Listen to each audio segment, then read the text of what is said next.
What's all this then?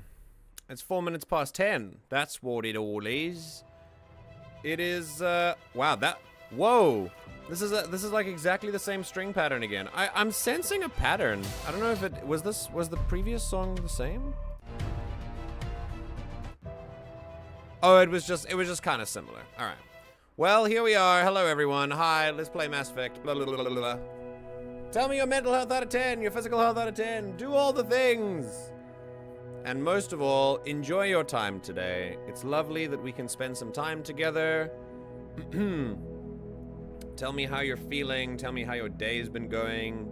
Did you give yourself a compliment today? Are you staying hydrated? Are you being kind to yourself? That's good.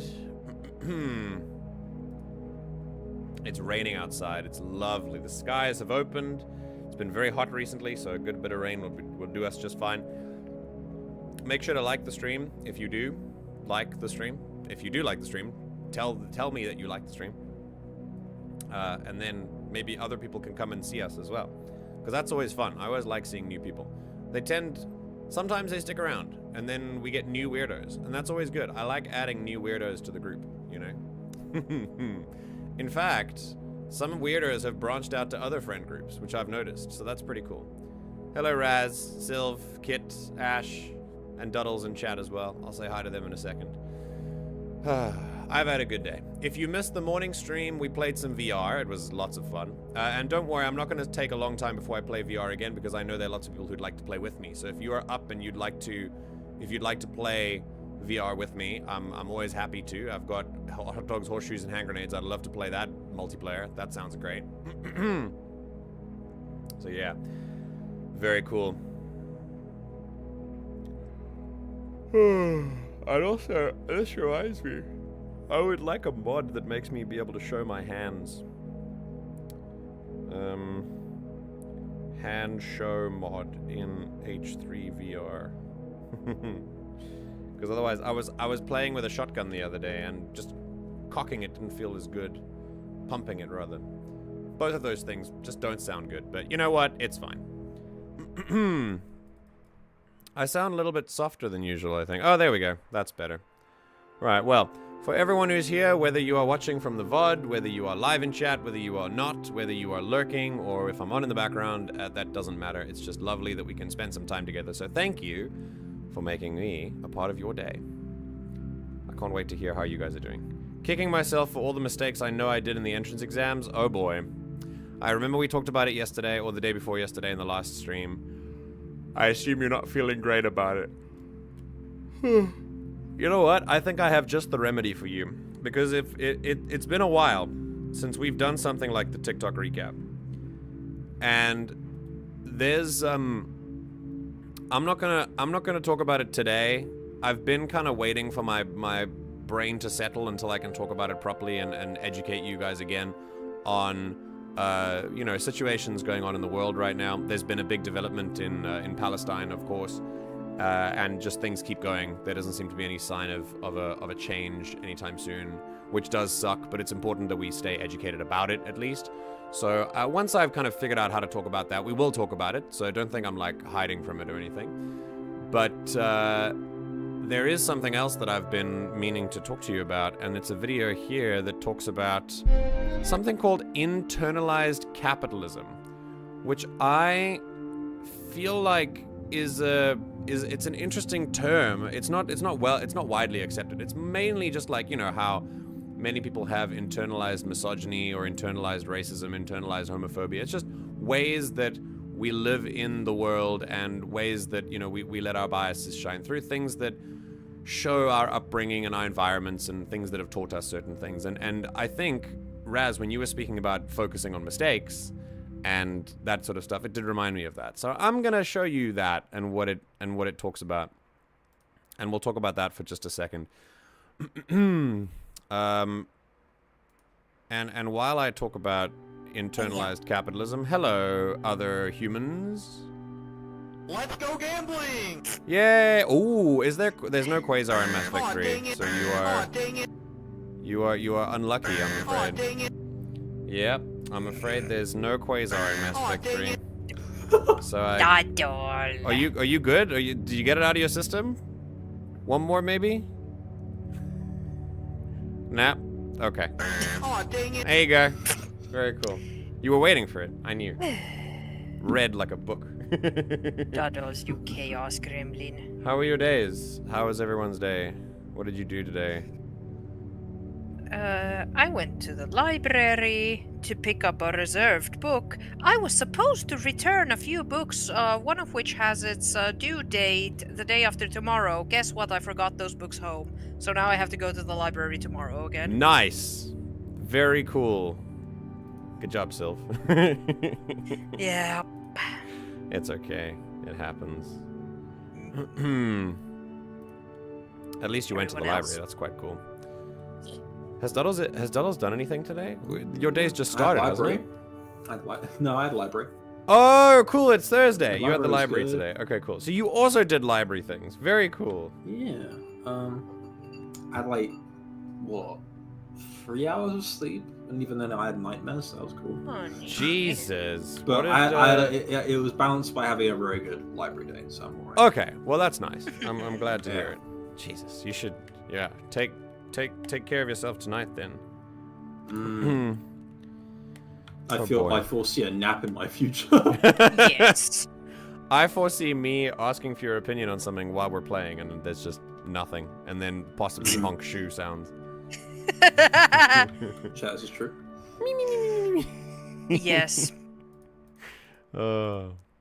I screech. Zareth Zareth. wanted to play VR with me, and I was playing in the morning slot, so he couldn't because it was very early in the morning.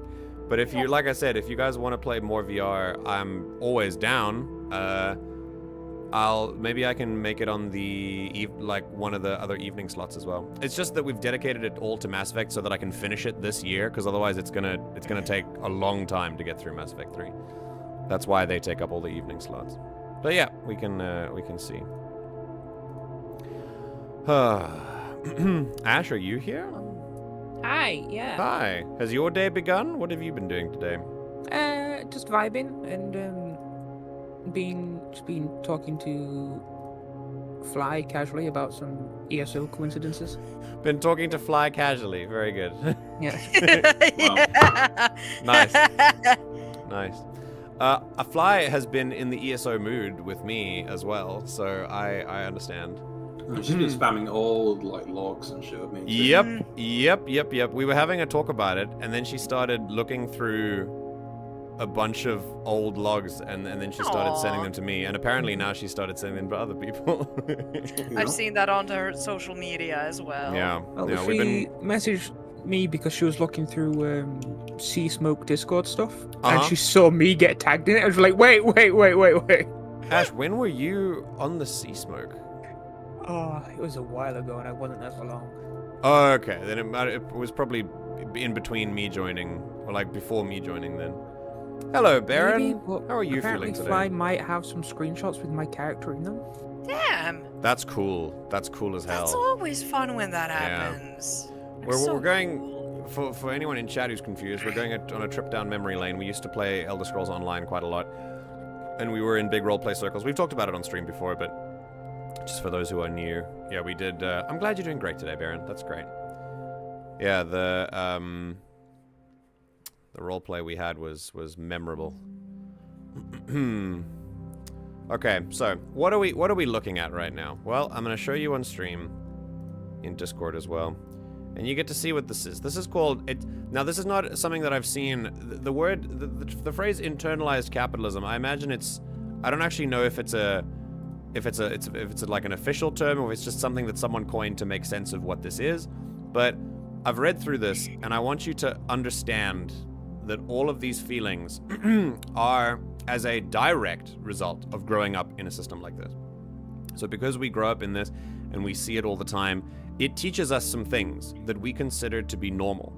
And one of the main arguments that you will find, or one of the main things that everyone will default to, probably out of either fear of change or the unknown, or just straight up denial, which is also rooted in fear. One of the main responses you will hear when you talk about, can't we just live in a better world? Can we not envision something that is better? than the one we're living in, and usually the response is, yeah, but this is the way things are, so you just, deal with it.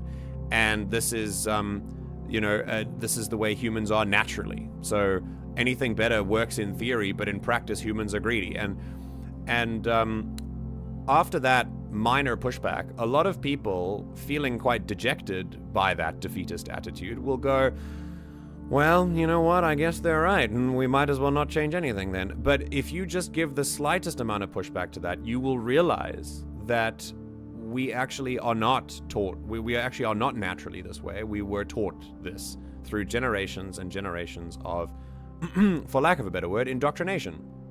So, if I'm going to read out this stuff, and if you feel called out by it, then you know that this is not, you're not alone. This is not some kind of special thing. This is that only a small portion of the population have. This is something that everyone has been taught, and it's something that we must all work within ourselves to try and undo. And one of the ways we can undo this is learn how to communicate effectively about it and to empathize with each other, that we are all suffering from this. So, seeking validation and fulfillment through material possessions or conspicuous consumption. Conspicuous consumption means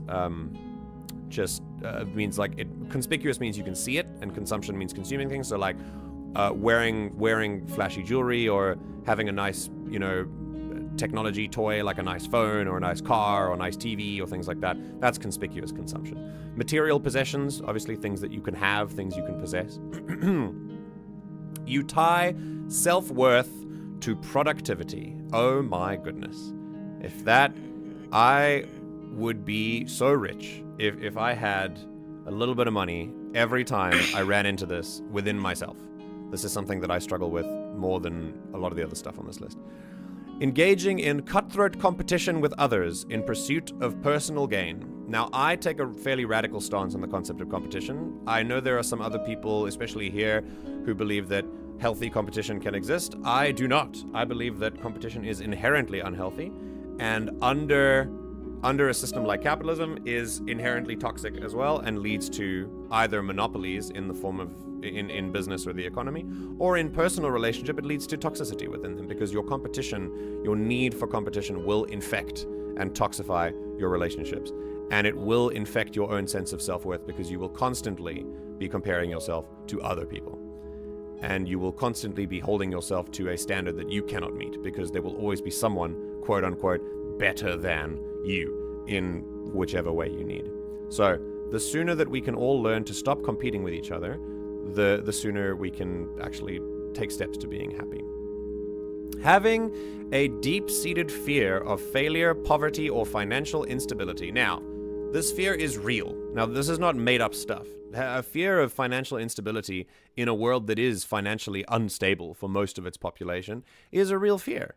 So don't feel like this is, a gaslighting exercise in telling you that, money, it doesn't matter. It certainly does, and we all need to be financially stable. But that fear is a result of what I've talked about a long time ago, or rather many times, in that our survival is basically fake. The rush that we have, the sort of striving that we have now in the modern world to just survive relies on us earning money, which is a fake concept anyway. So to have this failure of financial instability is instilled within us by this system.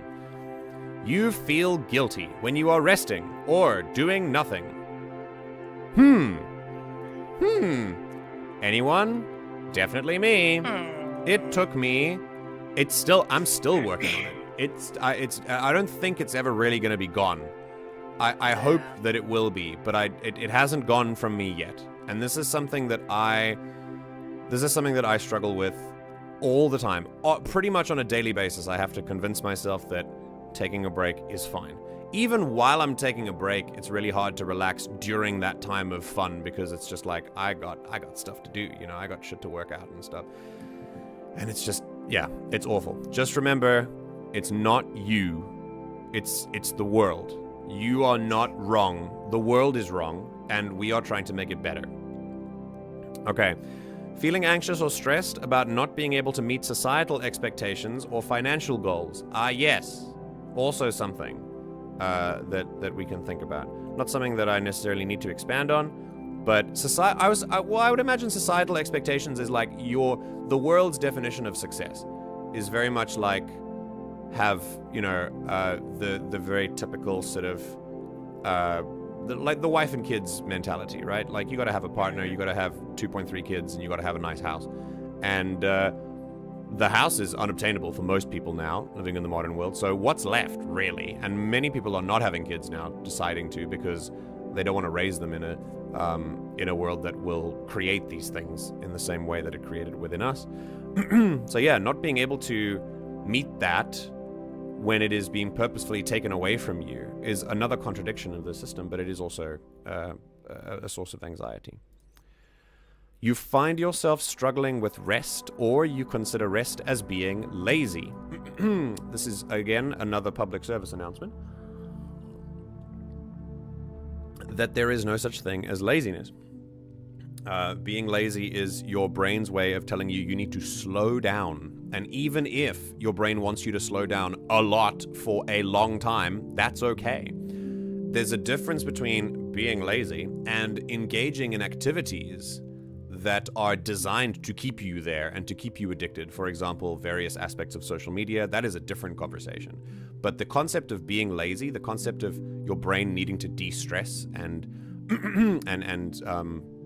de-stimulate itself is a real thing and is not something to stigmatize yourself against. And it's something I see too many people, including myself, struggle with.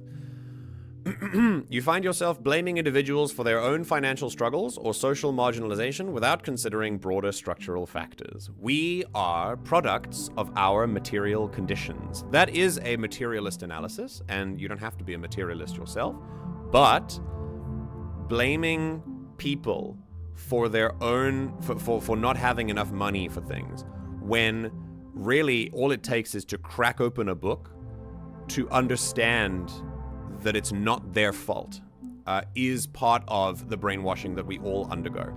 So if you ever find yourself feeling animosity or enmity towards someone who has less than you, going, well, I can't, I mean, if I did it, they can, you know, if I can do it, anyone can. I rose up from bad financial circumstances, so why can't the person next to me? And that is because it doesn't work like that. There are many factors to take into account, and things get complicated. Structures and systems are in place to keep many people down where they are.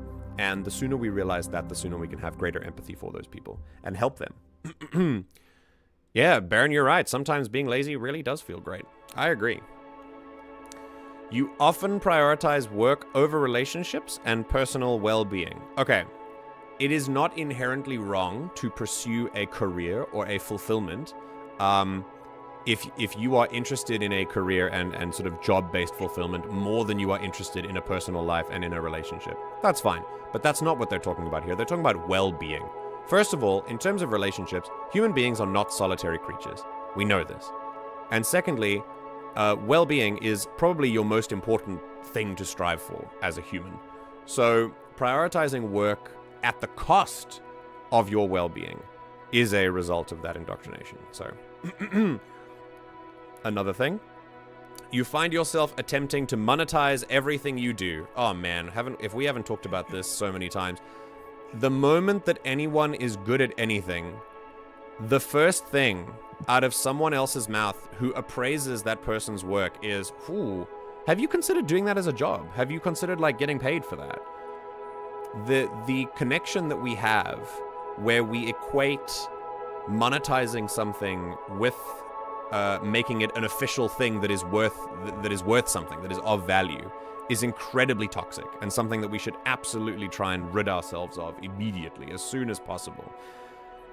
You are allowed to just do something because it's nice, right? I stream for no monetary gain. I run a tabletop now for 3 years for no monetary gain because it's nice. It's good. It takes up most of my life and I love it. And I don't care about whether I make money from it or not. And that's, I think we should appreciate the things that we do that we don't make money for and stop wondering whether we are missing out on money just because we are necessarily good at something or that we are enjoying something. Okay, glorifying hustle culture. Oh boy. Normalizing burnout and stress as unavoidable consequences of pursuing success in a capitalist society. Now here's the thing. Pursuing success in a capitalist society will burn you out and will stress you out. Because unless you were born closer to the top, you are going to have a monumentally harder time getting any kind of success. But only as it is defined by capitalism. Success in other ways can be so much more fulfilling than that. Success in terms of personal relationships, success in terms of inner peace and well-being, sense of self, mental health, all these things. Those are different types of success that can be even more rewarding in so many ways. It's not just about career success or monetary success or material success, especially because when you tie material success to self-worth and you glorify that culture, that is when you can crash and burn. And normalizing that burnout, part of glorifying that hustle culture that they mentioned here, is another toxicity. Okay, last few ones. Believing that financial success is the ultimate measure of success and happiness. I mean, we've just talked about it. No, it's not. Just absolutely not. The happiness is whatever you want it to be. Success and happiness, whatever you want it to be. But financial success is the lie that is sold to us as the ultimate goal. Whereas in practice, what do you see with people who are financially successful? They're not actually satisfied with what they have. No billionaire, I can tell you this fairly confidently, no billionaire will look at their money and say, you know what? I'm done. I'm good. Because at that point, they're making money every minute. So it's never going to be enough. So believing that financial success is the ultimate measure of success is tapping into and feeding the toxic idea of infinite growth in a finite world with finite resources. And that single-mindedness can lead to a lot of problems. In the small term, it can lead to the sacrifice of your own happiness, and in the big term, in the long term, in the bigger picture, it can lead to climate change and irreversible planetary damage. Viewing success as an individual pursuit rather than recognizing the importance of community, cooperation, and collective well-being. Amazing. This is very much part of Western capitalism. Hyper-individualism is something that American children, for example, learn every day in school, but very much a Western idea as well, that you are the main character in your story, and that makes you slightly more important than the people around you, and that's not what taking care of yourself really means. Just because you are the most important person in your life does not mean you are more important than the people around you. And it is the people around you that make you who you are anyway. They rub off on you. They influence you. You grow up in these environments. You are influenced by these conditions, and you form a sense of self within a community. Isolation. People who develop in isolation. Sometimes we call them feral children, like children who run off into the woods and are raised in isolation without any other humans around them. You like, it's disturbing reading how they come back and how we try and integrate them into society. And many times it's impossible because the damage is irreversible. Humans need other humans. We are defined in terms of our proximity to others. And having that importance of community is just as important, equally as important as having a strong sense of self. So yes, the individual shouldn't die, and you should still have value for that, but there must be balance with the community. And it's not successful to push other people down to get yourself where you need to go. That's not success. Prioritizing economic growth and profit over environmental sustainability and conservation. Yes. Okay, so this is back to one of the main contradictions of capitalism, which is infinite growth in a finite world. The world does provide what we call an abundance. So there is, for the people on Earth right now, if we only used what we needed, and we didn't use in excess, we didn't hoard resources like many people are doing right now, there would be an abundance of resources. But that doesn't mean it's infinite. It means abundance. So there's more than we need. But if we hoard and restrict that access to others, it will feel like the opposite is true. And that prioritizing of profit, the profit motive as being the number one sort of pillar of capitalism, to profit off of less work. Like the less work you do, the more profit you make is that idea. That is then prioritized over that environmental sustainability, and it will lead to a destabilized habitat and a place that we can't live anymore. I mean, I don't know how many pieces of media you're going to have to consume before that, sticks with some people. But yeah. 2 left. Minimizing the impact of systemic inequality, exploitation, and oppression inherent in capitalist systems. Every single thing that I've said up until now, you'll find that a lot of people will look at you and turn around and say, it can't be that bad, right? But it is. It is. And it's our job to try and make it better, to talk to each other, to educate each other. So like I said, as always, my message is never about how bad things are. My message is about how good they can be, how good we can make it, appreciating the beauty around you, but not minimizing the impact of these systems. These systems are having incredible impacts on people all over the world, and to minimize that is an injustice of the highest order. What we are here to do is to recognize the potential and the beauty of a world that we want to live in, and a world that we could live in, and a lot of the good things in the world that we do live in right now, and bringing those to the foreground and making that the norm is, I would say, many of our greater purpose. And finally, being skeptical or resistant to collective action, social movements, or systemic changes that challenge the status quo of capitalism. As I said, when I talk about these things, when I talk about focusing on finding better systems, better ways to do things, better markets and economies, but also better ways to treat people, better solutions, you will find skeptics everywhere. People saying that that's not realistic in practice, that only works in theory.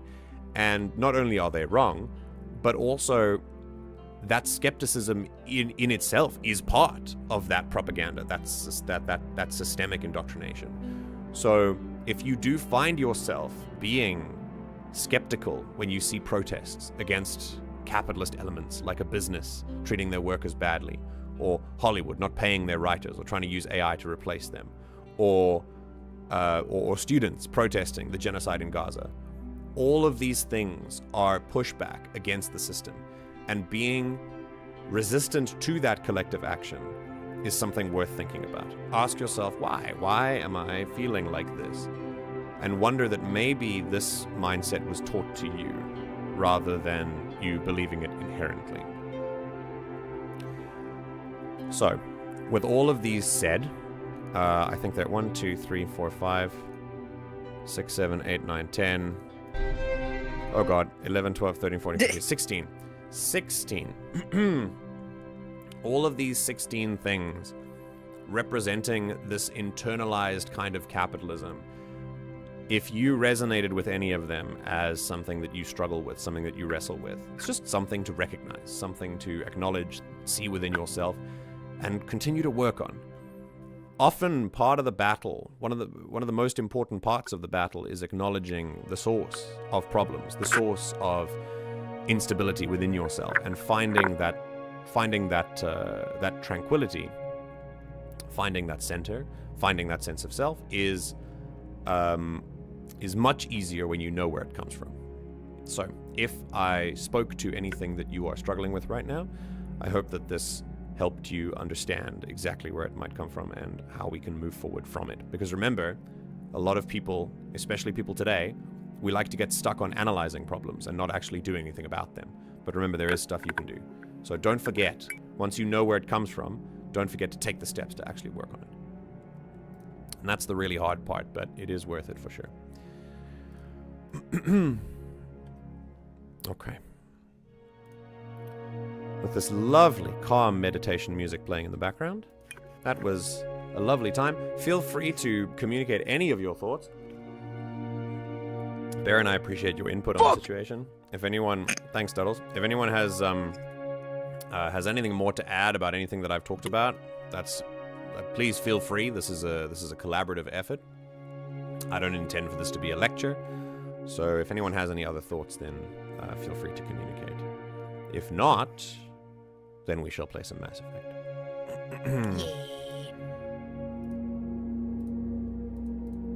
Oh, I just realized I had noise suppression on. There you go. It's not on anymore. Okay. Wait, are you guys talking about buying a new droid in the Star Wars chat? Are you gonna buy a droid? Oh my Might buy a god. nugget. Just buy a BD model droid? That would be amazing. Very cool. My only condition is that I get to play it. It'll so be... I can relive my nugget. Oh, Rio can get a little droid companion. It's perfect. Oh my It's god! perfect. God, that's like the one thing Dude, that he I'll was tell missing, you. honestly. Honestly, yeah. Yeah. He Very needs a cool. little droid companion. Yeah, that would be great. Rio has the weirdest friends. Yep. Wait, you mean the other members of the party? I agree.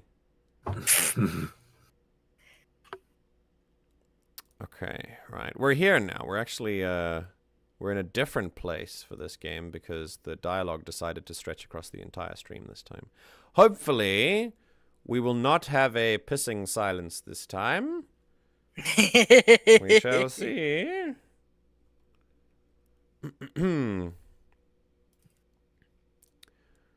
Okay. Come on, game. Any day now. Oh, it's working.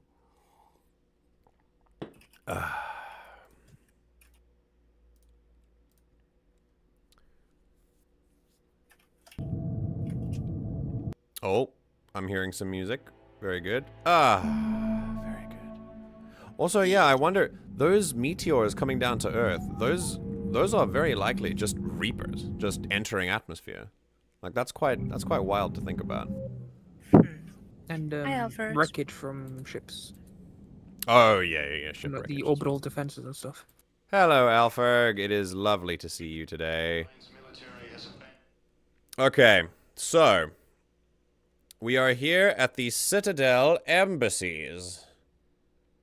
And yes, there we go. Right, so,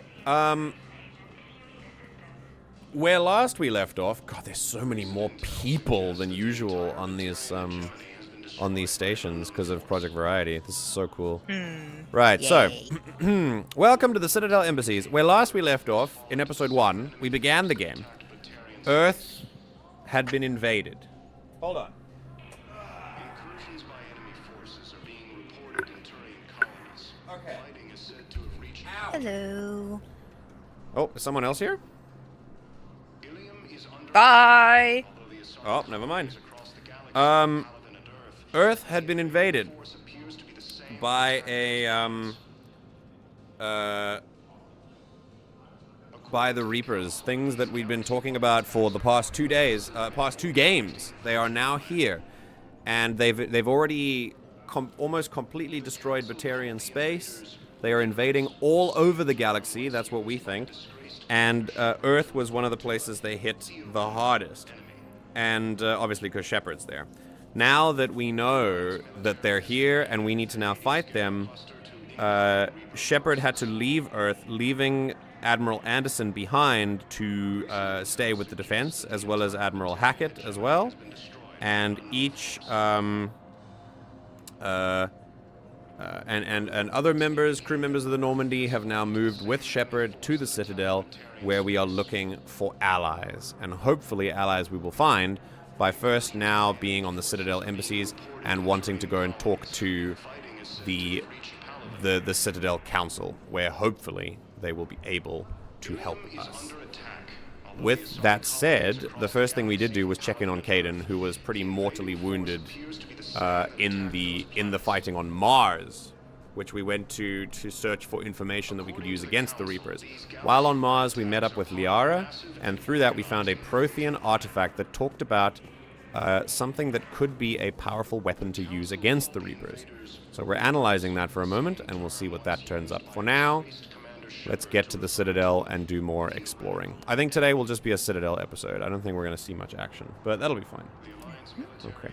The final fight in Yu-Gi-Oh! 5Ds really is just Yusei and the main bad guy acting like the kids on the playground, going, "Nuh-uh, my thing negates your thing and does something even better." Ah, yes! Yu-Gi-Oh! To me, that is average Yu-Gi-Oh! Gameplay. You've fallen into my trap card is basically nuh-uh. Found an interesting piece of DM advice from the Final Fantasy 14 TTRPG rulebook regarding how to handle party defeat. All the advice was just terrible, in my honest opinion. Okay, well, I mean, go ahead. Give me the advice. I'd love to know. Yep. It was Hello, awful. Commander Shepard. It was Okay. awful. To Citadel embassies. The current human ambassador is Dominic Osoba. Commander Bailey is the CSEC officer on duty. You will find him in the Citadel Security District office. Okay. I'll post the thingamadoober to the TTRPG chat section so folks can see for themselves. Okay. It's even worse than you think. They're basically using monsters as trap cards as well, and it's insane. That's wild. Hello, Arglak. I am a military reporter with the show called Battle Tits. I'll fuck you soon. I'll fuck Here we you go. soon.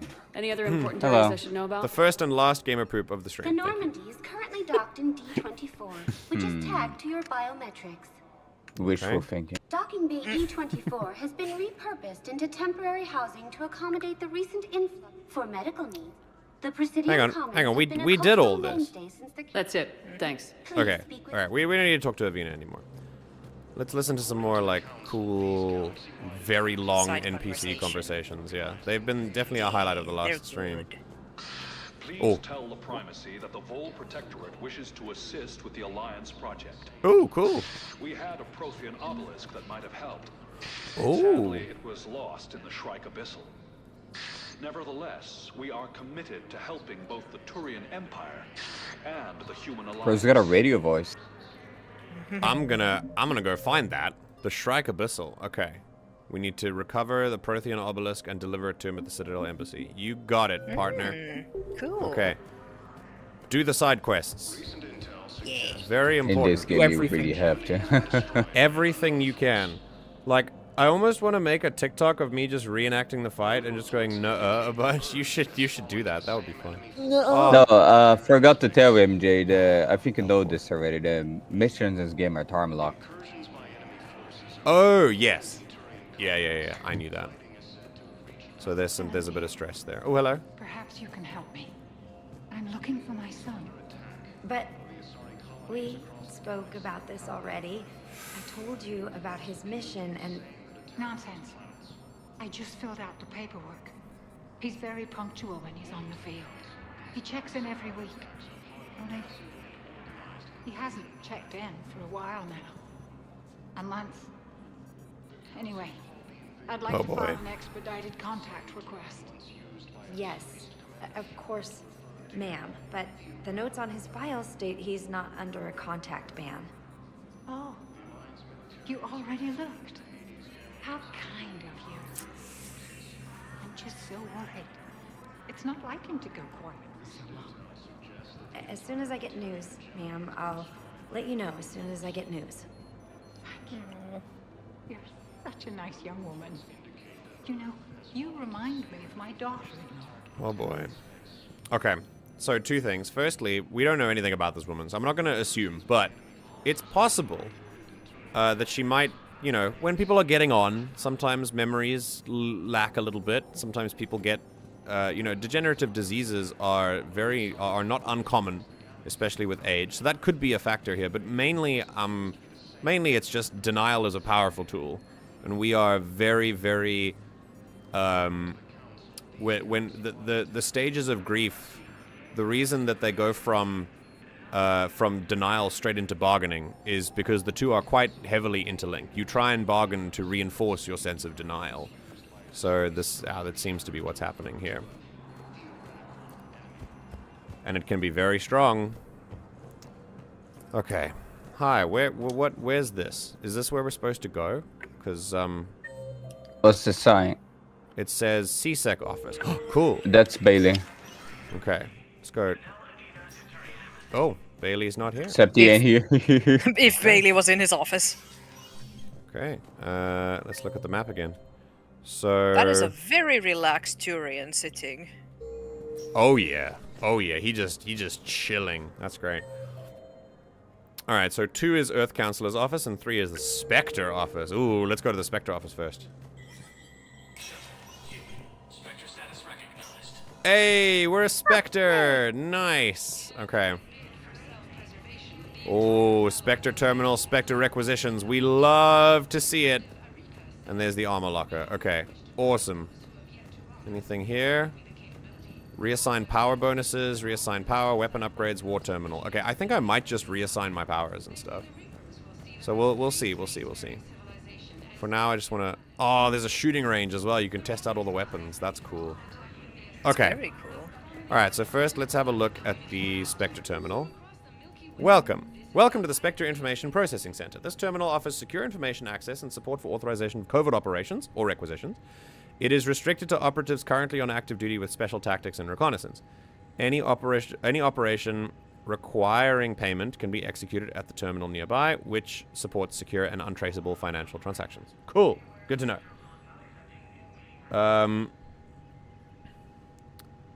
Commander's log. I am still waiting in line at the DMV. Wait, they still called it turbo dueling 5,000 years ago? Wait, was Yu-Gi-Oh talking about turbo dueling? Damn. Not a lot of world building there. Hello, Mad Killer. It's been a while. We're doing fine. We're busy traumatizing ourselves, playing Mass Effect 3. But stay a while. Come and join us. Get a drink. I think that might have been a Turian ghost, seeing how you just walked right through his legs. Reminds me when my stepbrother was fighting in Yugoslavia. Jesus, Zareth. Really? Zareth just dropping lore. I didn't know this. Used to call Mom weekly. During his weekly call, a mortar strike hit. Oh my god. Cut the lines, then he got caught up in a 2-week assault. He got an earful when he was able to call again. Yep. Mm-hmm. For good reason. Yeah. People absolutely lash out like that. Zareth is our Zaid telling the stories. Yeah, Zareth is our Zaid. Zareed. Thank you, Zareed. Very good. Cool story. Alright, Quarian Fleet Intel. Quarian Pilgrim, Gen Volan, Nar Nima. Ooh, Nima! Like, same as Tally's home ship. On the Citadel, received a large credit transfer from the fleet. Gen Volan purchased tech, including high-end weapon mounts and kinetic barrier emitters from several ship service centers. Yeah, Duddles? I think the Nima is the ship she came back to when she finished her pilgrimage. Aria, I think, is the one she was born on. Oh, Aria, but Vas Nima. Okay, Vas cool. Nima, yes. Got it. On Ilium, another Quarian pilgrim, unidentified, was searching for a ship traveling close to the Perseus Veil. Oh boy, they're going to war with the Geth. The pilgrim was later heard saying that his pilgrimage was recalled. Data suggests the Quarian fleet is withdrawing its pilgrims and upgrading ships for combat somewhere near the Perseus Veil. They're preparing for war. That's absolutely what they're doing. Pissing silence. Wait, can you not hear me anymore? We may be having another pissing silence. No, you're kidding. Yeah? No, you're kidding. Can you hear me? Can you hear me? Please. Please. Oh, he's still reading on stream. What? Oh, it's just Discord? Okay, great. Oh, I just freaked out. Okay, cool. We're good. Are we good? Can you hear me? Yeah. Hello? Hello? Tell me you can hear me. Bye. Hello? Okay, I'm gonna change my device quickly. All right, how about that? We're still being heard on the stream. All right, Can you hear me now? Hi, chat. MJ's a schizo. He can't hear us. Jesus Christ. Hi, chat. Duddles! Voices I'm speaking in Discord. Can you hear me? Like, we can't hear him. So I don't know if he's talking right now. Oh, there he is. Hi. He is. Okay, can you hear me now? Okay, great. Cool. Yes, hi. Hello. God, dude, I was shitting Could you myself. hear us? Yeah, I could hear everything. Oh, Jesus. I don't know what happened. Thanks, my mic Discord. was doing weird things. Anyway. Yeah, but he's stuck in his head. Okay, we're all good. Anyway, Quarian preparing for war. This could be a reaction to the Reaper invasion, but no formal offer or request for assistance has come. Intel suggests the Quarians may instead be preparing for conflict with Geth. I mean, we already predicted that. So, something interesting here. When business as usual is disrupted heavily, many people will aggressively try to continue business as usual. Something like the Reapers is a threat that just interrupts. It should interrupt everything. Like, everyone should be focusing on this. But you'll find that a lot of people, for fear of that threat and facing it, will turn to what they think of as normal and what they were going to do anyway. They don't change their plans at all. They don't alter their trajectory at all. and to their detriment a lot of the time. I will point all of us to climate change. And the people who are the most responsible for actually doing anything about climate change, i.e. the businesses and corporations responsible for polluting the planet anyway, are continuing with business as usual so that we can continue to, basically ensure that they make money. But it is very much, there is a looming threat that has been here for, 60 years. And here we are 60 years later, and we're still trying to get people to wake up and listen to it. Because of that denial. It's a powerful thing. Okay. And not only the denial as well. I'm sure that there are many people who are causing a lot of climate change who just don't give a shit. Okay. Partner benefits increase. Reservists called to active duty are not drawing full pay because of the scale of the galactic threat and the massive funding required to match salaries and partner benefits for so many on short notice. Using Spectre authority to mandate salary matching for all personnel with partners or dependents on the Citadel would require cuts to tax incentives and post-war economic stimulus goals. Basically, it means put a dent in the economy to pay reservists more. And cuts to tax incentives. Oh, so basically tax rebates will be cut. And post-war economic stimulus goals. That'll be trying to stimulate the economy after the war is over. Now, here's the thing. We don't know what's going to happen after the war is over. All we can do is do our best now. And yes, of course, we shouldn't blow all of the economy on the people itself, on the people now, at the cost of a future at all. But I think the fact that reservists who are being called to fight in a war, who have to look after their family now, that many reservists might be breadwinners for their family, deserve full pay, 100%. We should not be cutting pay like this, especially in the middle of a war. So I'm absolutely going to authorize this. For sure. Okay, Spectre requisition. Here we go.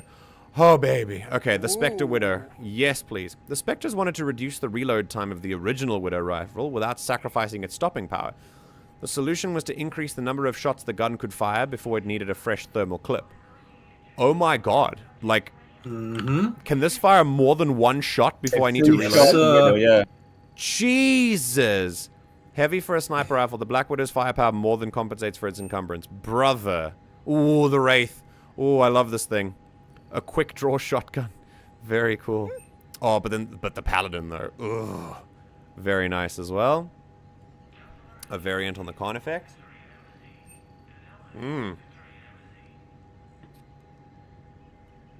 This looks like a Matic. Aria. Oh yeah, it is a Matic. Full automatic. Yeah. It is a full automatic Matic rifle. A full automatic. Very good. Oh my, what is the Typhoon? A distinctive light machine gun featuring a face shield to protect the shooter from headshots. That's cool as hell. Its power and recoil are so notorious that it includes a high-tech kinetic reducer to fight muzzle climb. Okay, that's very cool. The Piranha, assault shotgun designed for the Reaper Drum War. mag shotgun. Yeah. Drum mag shotgun. When the N7 program began training alien resistance forces, the lighter-bodied species wanted a low recoil weapon with a wide pellet spread for dealing with hordes of husks. Oh, cool. Yeah. Okay. So they're getting these out real quick. Yeah, Jesus. The N7 Hurricane SMG. While some militaries pass on the Hurricane because of its low accuracy, the Alliance feels the gun's rapid firing rate offers excellent suppressive fire. Oh, okay, okay. The Crusader. Oh, the Crusader. Oh, a shotgun. I acquired this gun. I only used it. Bruised and bloody Alliance Marines on Torfan attributed their survival against waves of Batarian mercenaries to the precision and stopping power of the Crusader. With a design patterned on riot shotguns, this weapon has a moderate rate of fire that rewards careful aiming. Right. I just want to focus on the term riot shotguns quickly. If you have to use shotguns to quell riots, you are not the good guy. I'm just saying. I'm just putting it out there. The thing is, it's not a shotgun. It only shoots like one very accurate pellet. Oh, like so a slug. It's a slug. It's a slug, yeah. Yeah, okay, yeah. And it really fucking hurts. The Valiant. Why is the Valiant more expensive than the Widow? The DMR. Valiant is a sniper rifle tested by Alliance soldiers during a series of harsh survival tests on the planet Cruel Yavin. This streamlined weapon employs a sophisticated fire control system and improves accuracy by stabilizing the barrel through targeting.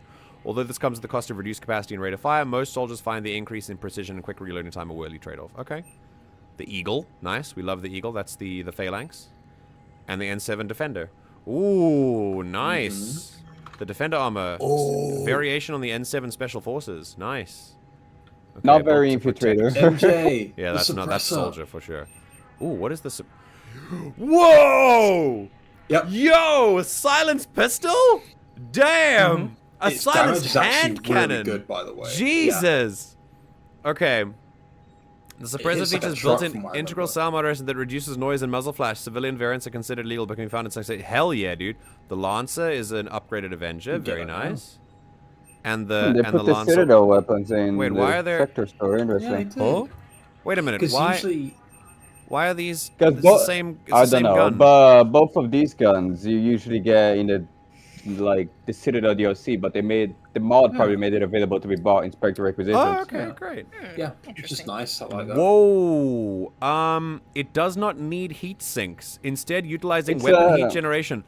Oh my Mass Effect god! Mass Effect 1 weapon, It's a yeah. Mass Effect 1 gun. Yo, I mean, I don't know if I'm gonna use these ever, so I'll wait because I feel like I need the Get a funds. suppressor though. But I will absolutely grab the suppressor. That's Holy like- shit! Absolutely infiltrator. It's so necessary. That's vital. Yeah. From what I remember as well, it hits like a truck and it sounds cool as well. It's That's hit awesome, like yeah. it hits like a truck, has low recoil, and it's actually stealthy as well. Hell It's yeah. very, very All right, cool. goodbye, Alferg. Hopefully you get earbuds soon. Okay, the armor locker. Let's equip. Oh, okay. Here we go. So, okay, Admiral Shepard. Very cool. Ah, yes, Colonist Shepard. Very nice. Okay.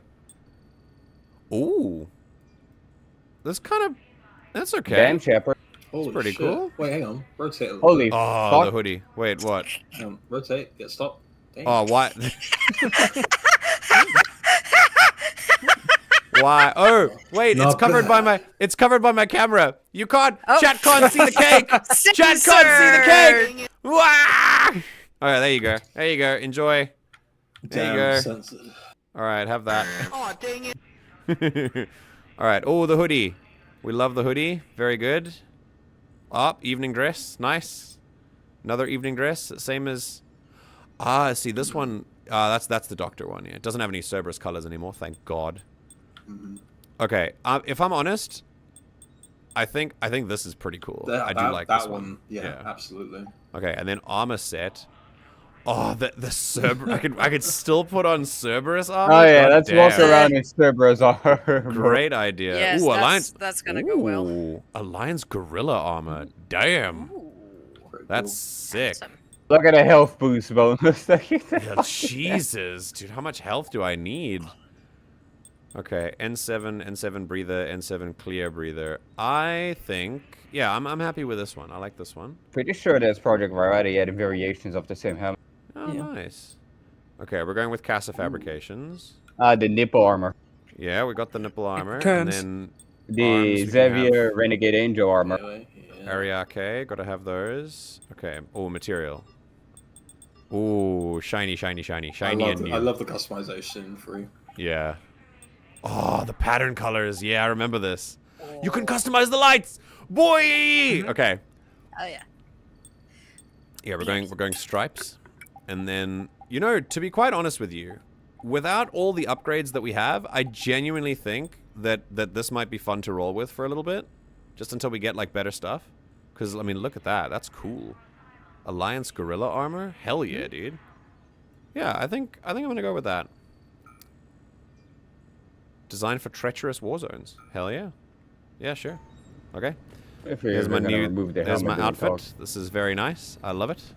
All right, and I'm gonna remove it when I get there. When we get more upgrades and stuff. All right, reassign power bonuses. Ah, okay. Oh, that's when I have conversations and stuff. Okay. Reassign powers. Okay, reset Shepard's powers, Caden's powers. Okay, we're not gonna reset powers right now. I'll reset my own, but not my companions. Also, I assume that once you've reset them once, it will cost money to reset them again. I mean, check. I never actually reset the powers, so. Okay. Ooh, okay, then you can upgrade weapons as well. Oh boy. Do it. Yeah, we're absolutely gonna do that.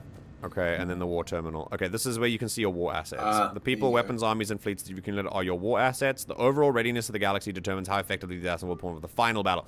So planning for the Reaper final battle, going back to Earth, we're going to need at least that much if we're going to stand any kind of chance. I mean, we have a lot of stuff. Like, holy shit, we've got a lot. Alliance first, third, fifth, Diana Allers. Diana Allers is 5. Nice. She's 5 on her own. So that means... I think that's too much, honestly. Wait. Everything counts. Hold on. So, like, what is that? 10? Like 12 of her? 12 of her, and you have the Alliance 5th Fleet. Incredible. Incredible. Okay, I like these descriptions. The old saying, every Marine is a rifleman, still holds true in the Alliance. Very cool. I love how there's a minimum bar in there, even though the minimum is jack. Yeah. Okay, cool. Right, let's do some upgrades. I think we're definitely going to upgrade this first. The minimum bar is like, you can beat the game, but you probably shouldn't. I've already saved you should the not do rest that. of the upgrades for later. I'm upgrading. No, my you're mantis gonna at least to be the broken very early on if you like get the upgrades now. I'll at least upgrade once so that I can be more prepared. But I'm not gonna do everything right now. Okay. And then I'm gonna reassign my powers. So reassign Shepard's powers. Done. Okay, cool. And it costs 5,000 next time. Oh boy, we're never leveling Here we up. go. We are stopping immediately. I have 69 power points. That's it. Okay, so right. First thing, operational mastery. 1, 2, 3. Very good. Then Reputation bonus, look at that. that's a 20%. That's pretty good. But weapon damage, oh, it's only a 5%. You'll have multiple other things that give you weapon damage bonus. That's true. That's true. There's only one. You that also gives me got yourself a reputation. suppressor, so Yeah, you're right. Yeah. I'm gonna go with that. So we'll go with that one, and then Plus, you can upgrade weapons, you know, so like... yeah, that's true. Yeah, yeah. And you can give your squad mates the damage while you do the talking. That's true too, yeah. Okay, increase sniper rifle. Yeah, sniper rifle. Right, cool, done. Next one, should we put on fitness? resistant to godhood. Should we Yeah, should we more max health. out fitness next maybe? I would put 1 in every skill just so you have them. Mm-hmm. All right, sure. Let's Just so like you don't like spend Oh, more shit. than fitness and all of a sudden like don't have any more. yeah, good plan. Okay. Just make sure we have everything. I do want to max out my tactical cloak as well. Yeah. Tactical clock.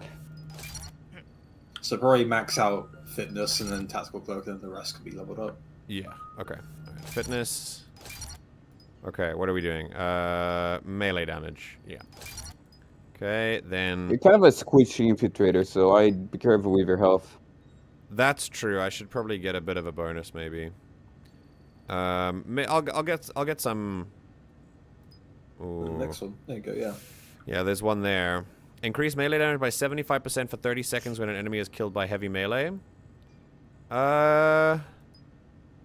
That's pretty cool. Yeah, I think You don't usually run up to enemies and punch them. Remember, you're not a vanguard. I mean, I do. You're also fighting Reapers, so I don't think you should be close to Reapers. I don't know. I don't want to. Well, I don't want to not have always Reapers, to be fair. I kind of want to do both. I want to be able to It's have also something. fair to remember that in Mass Effect 3, some enemies can insta-kill you. That's true. That's true. But I still think that this 15%, I'll have equipment that upgrades it, but equipment won't upgrade this. So I will. I think this is a good, because that will give me sniper damage. That's fair, actually. Yeah. So I'll do that. Equipment can cover that. And then extra melee damage, another 25%. So that'd be 100% damage. That'd be double melee or 95% melee, which is freaking awesome. Or I could balance it out. I think in this case, I will probably balance it out. Because I'll need to be a little bit more tanky. If I'm going to be closer in the fight, I think I'll need to be more tanky.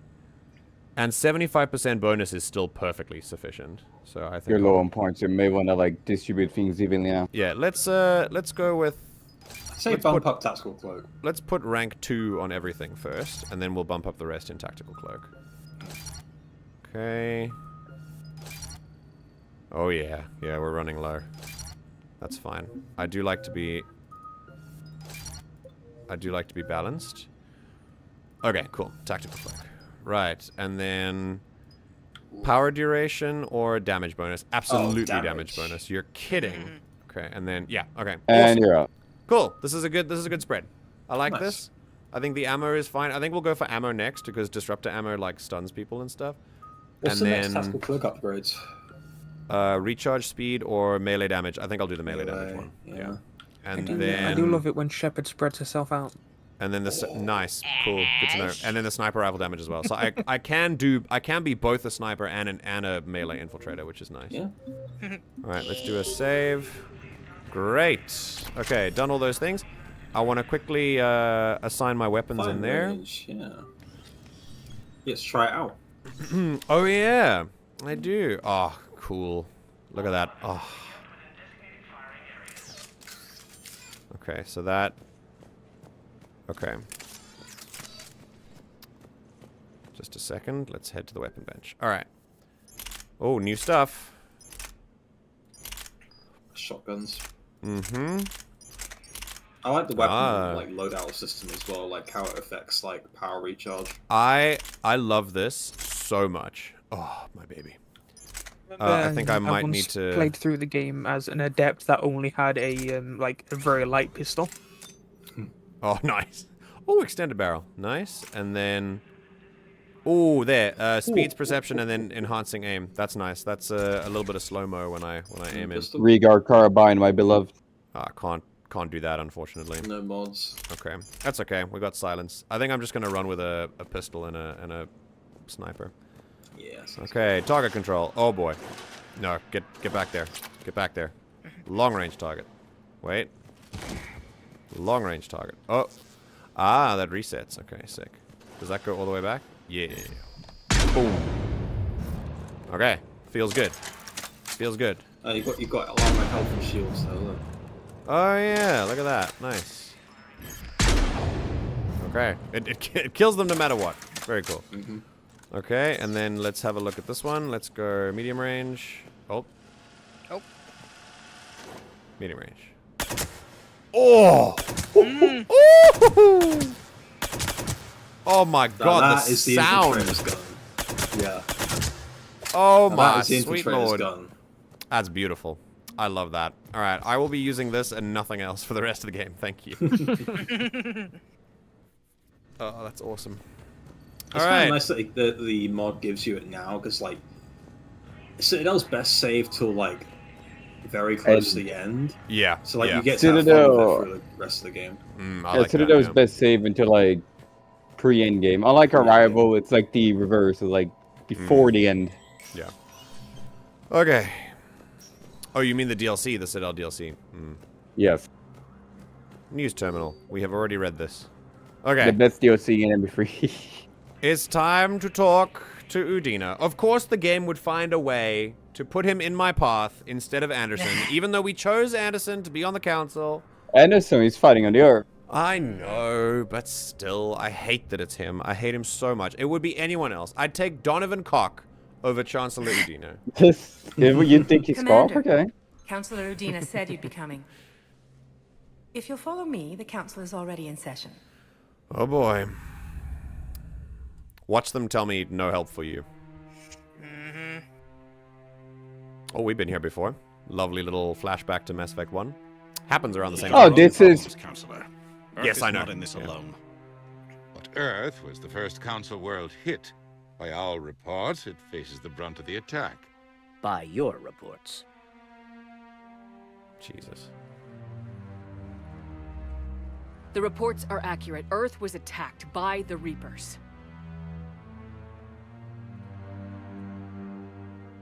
And it's they gave the just Councilor beginning. names on the subtitles, We need by the your way. help. Everything you can spare. Each of us faces a similar situation. Even now, the Reapers are pressing on our borders.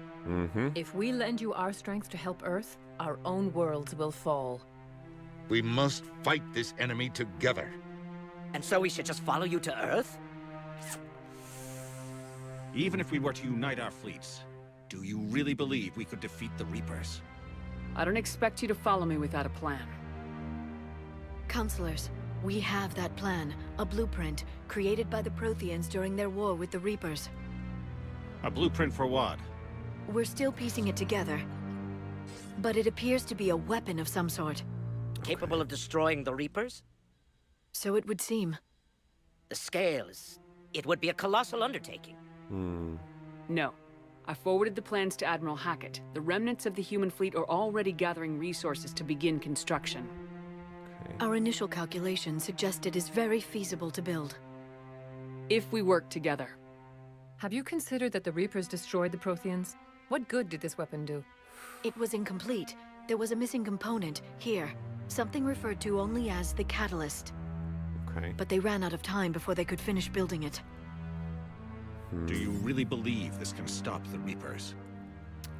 We don't know what's going to stop the Reapers, but it's better than doing nothing. We have to try. And also, they're not...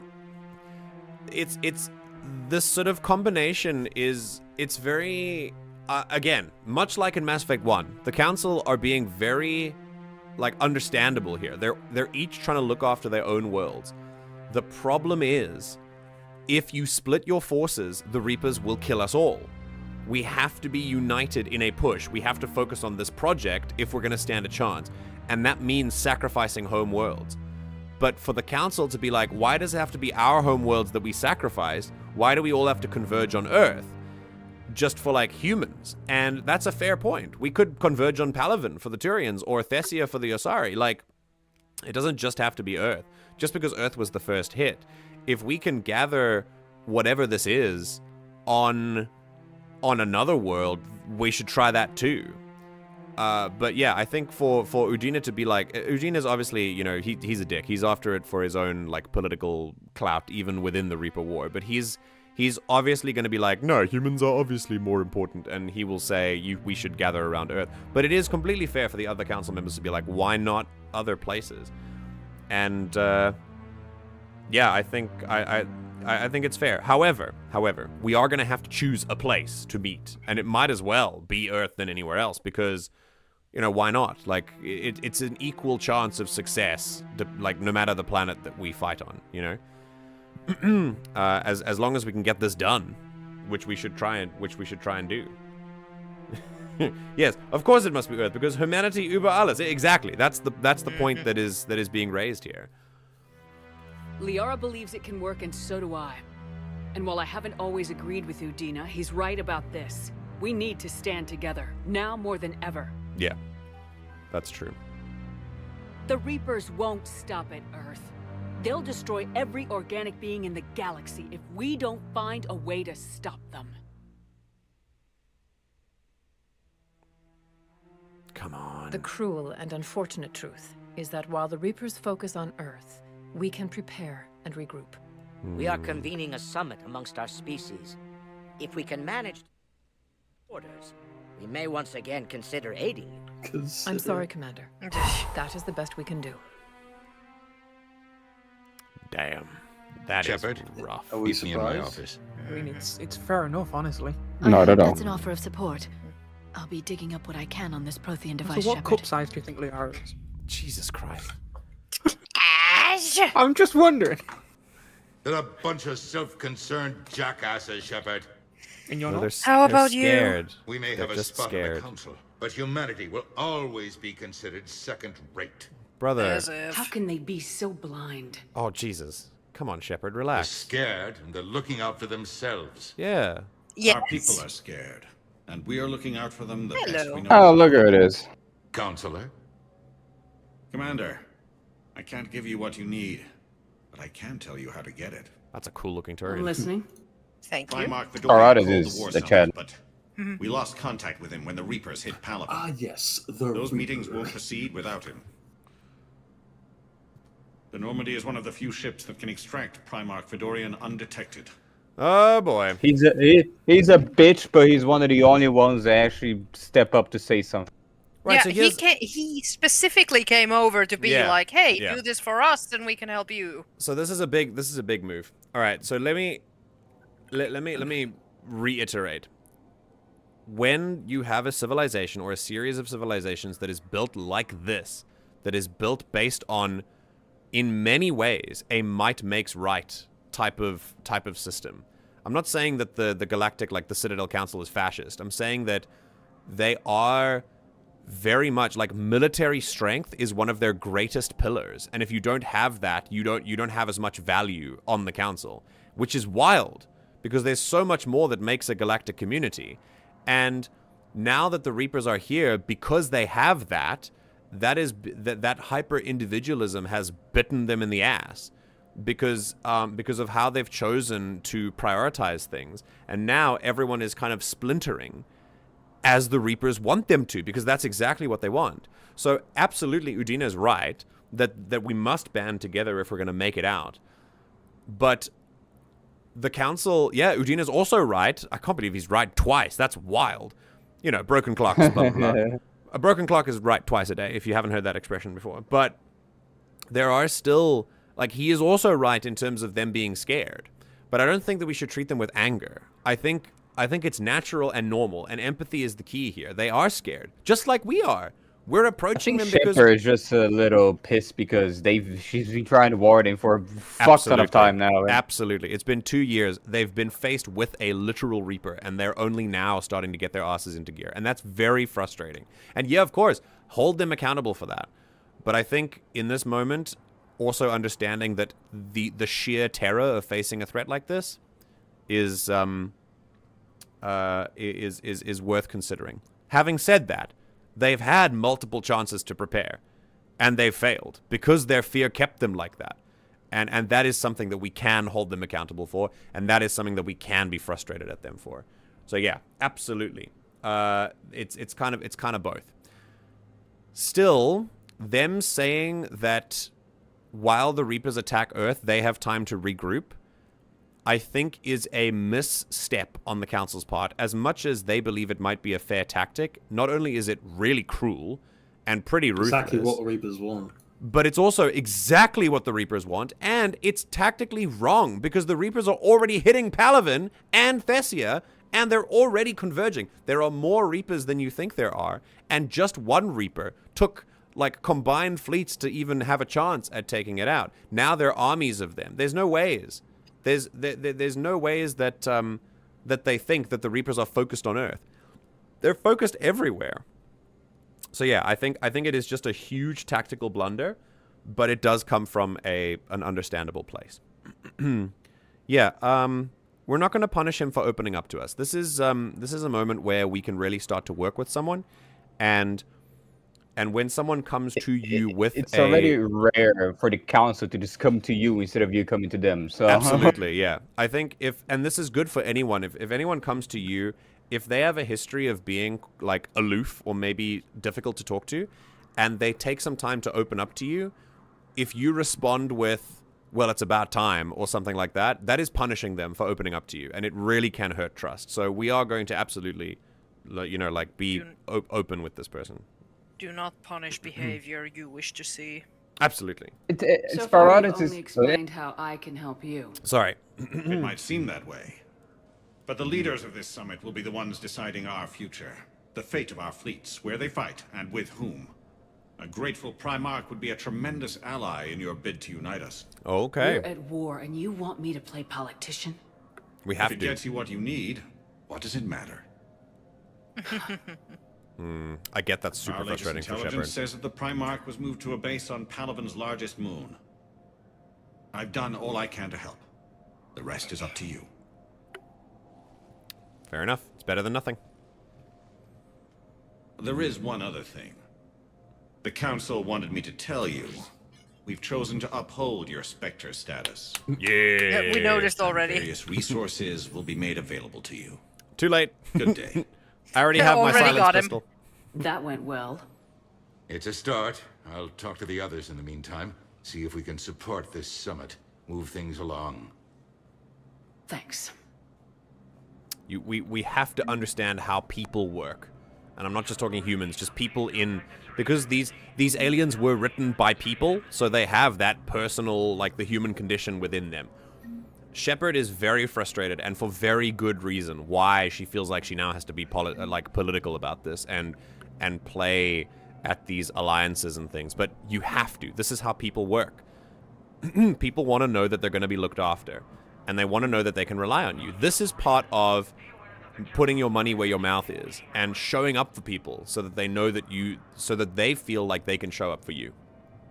And if we can do that, then fantastic, we'll do that. What Also, I was gonna say is, go lore-wise, right? We know that the Turians are reliable when it comes to war and stuff like that, right? Yes, yeah. So, like they have their ethically questionable ways and everything, but you can trust them, especially in war. And it kind of shows because the Turian Councilor is the only one that actually came for your aid. Yeah, that's a good point. I think if the Turians tell us that they'll fight alongside us, I think we can rely on them more than anyone else. For sure. Okay, so as much as during peacetime a strong military is really not something that you should aim for, during a time of war, it's your best asset, 100%.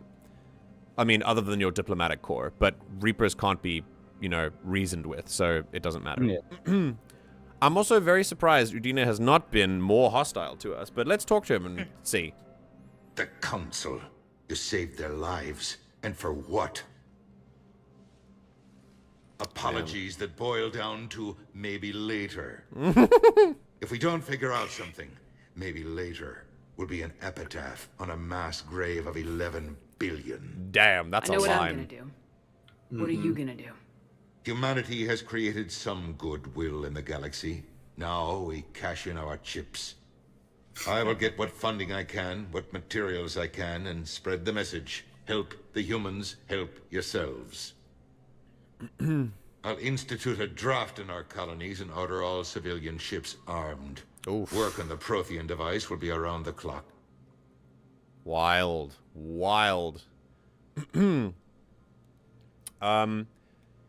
Yeah, so usually in times of war, I'm not in favor of war, obviously. I'm also not in favor of like compulsory military service, conscription, drafts, and things like that. I think they're absolutely horrific. However, having said that, these are the Reapers. So I think in these kinds of situations, it's not just a war. This is not it's any an apocalyptic war. event. Yeah. Exactly. This is like the end times. So yeah. Yeah, it's martial law o'clock. I mean, it's the Reapers. Like you've got, we're operating on in different circumstances here. Also, Udina is showing. I'm not trying to like. He's supporting us, right? He's in our corner, which is great. So that's something that is rare, and we should probably use that. But I can't help but feel a little bit frustrated with him here that he's not showing a lot of understanding for the fact that the council members are in exactly the same position that he is. They're also trying to look after their home worlds and their capitals, and they're also under attack in the same way that Earth is. Yeah. Anyway, let's chat to him. Any news from Earth? There is constant news. All of it bad. The Reapers are destroying satellites in the old nuclear missile silos, along with everything else that could help. Jesus. We have a handful of quantum entanglers spread out over the continents. All other communication is cut.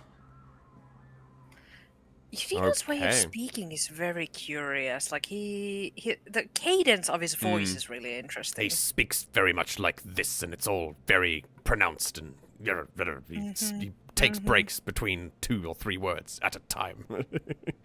Yeah, it's weird. Yeah. What's your read on the counselors? Any angles I could pursue? Tavos is a diplomat and compromiser, but she's wrapped up in defending Asari space like a mother panther. Why Valorn not? is out of It's his her depth. space. Solarians like their wars won before they start. They're frightened now. Use that. In Spiratus, I'd take what he offers. It's strange days when the Turians are the least hostile to humans. Yeah, I agree. That's what we've been talking about. You're a Citadel counselor. Don't you have options when the others block you like this? With Parliament destroyed and Shastri gone, I have more power than any human in history. But today, you saw how little that is. Rest assured, I will not be counted out long. I know I can move mountains. Do not lose sight of that, because the task before us is moving planets. It sounds... I don't know. I don't want to be too presumptuous here, but it sounds like Udina has done a little bit of maturing since we've last seen him. He seems to... Yeah, I don't know. I mean, he is in his element. Yeah, this is kind of his strength. I think he... As much as you dislike him, he is technically a better pick for Councillor than Anderson. Yeah, he's a dick, but Yeah.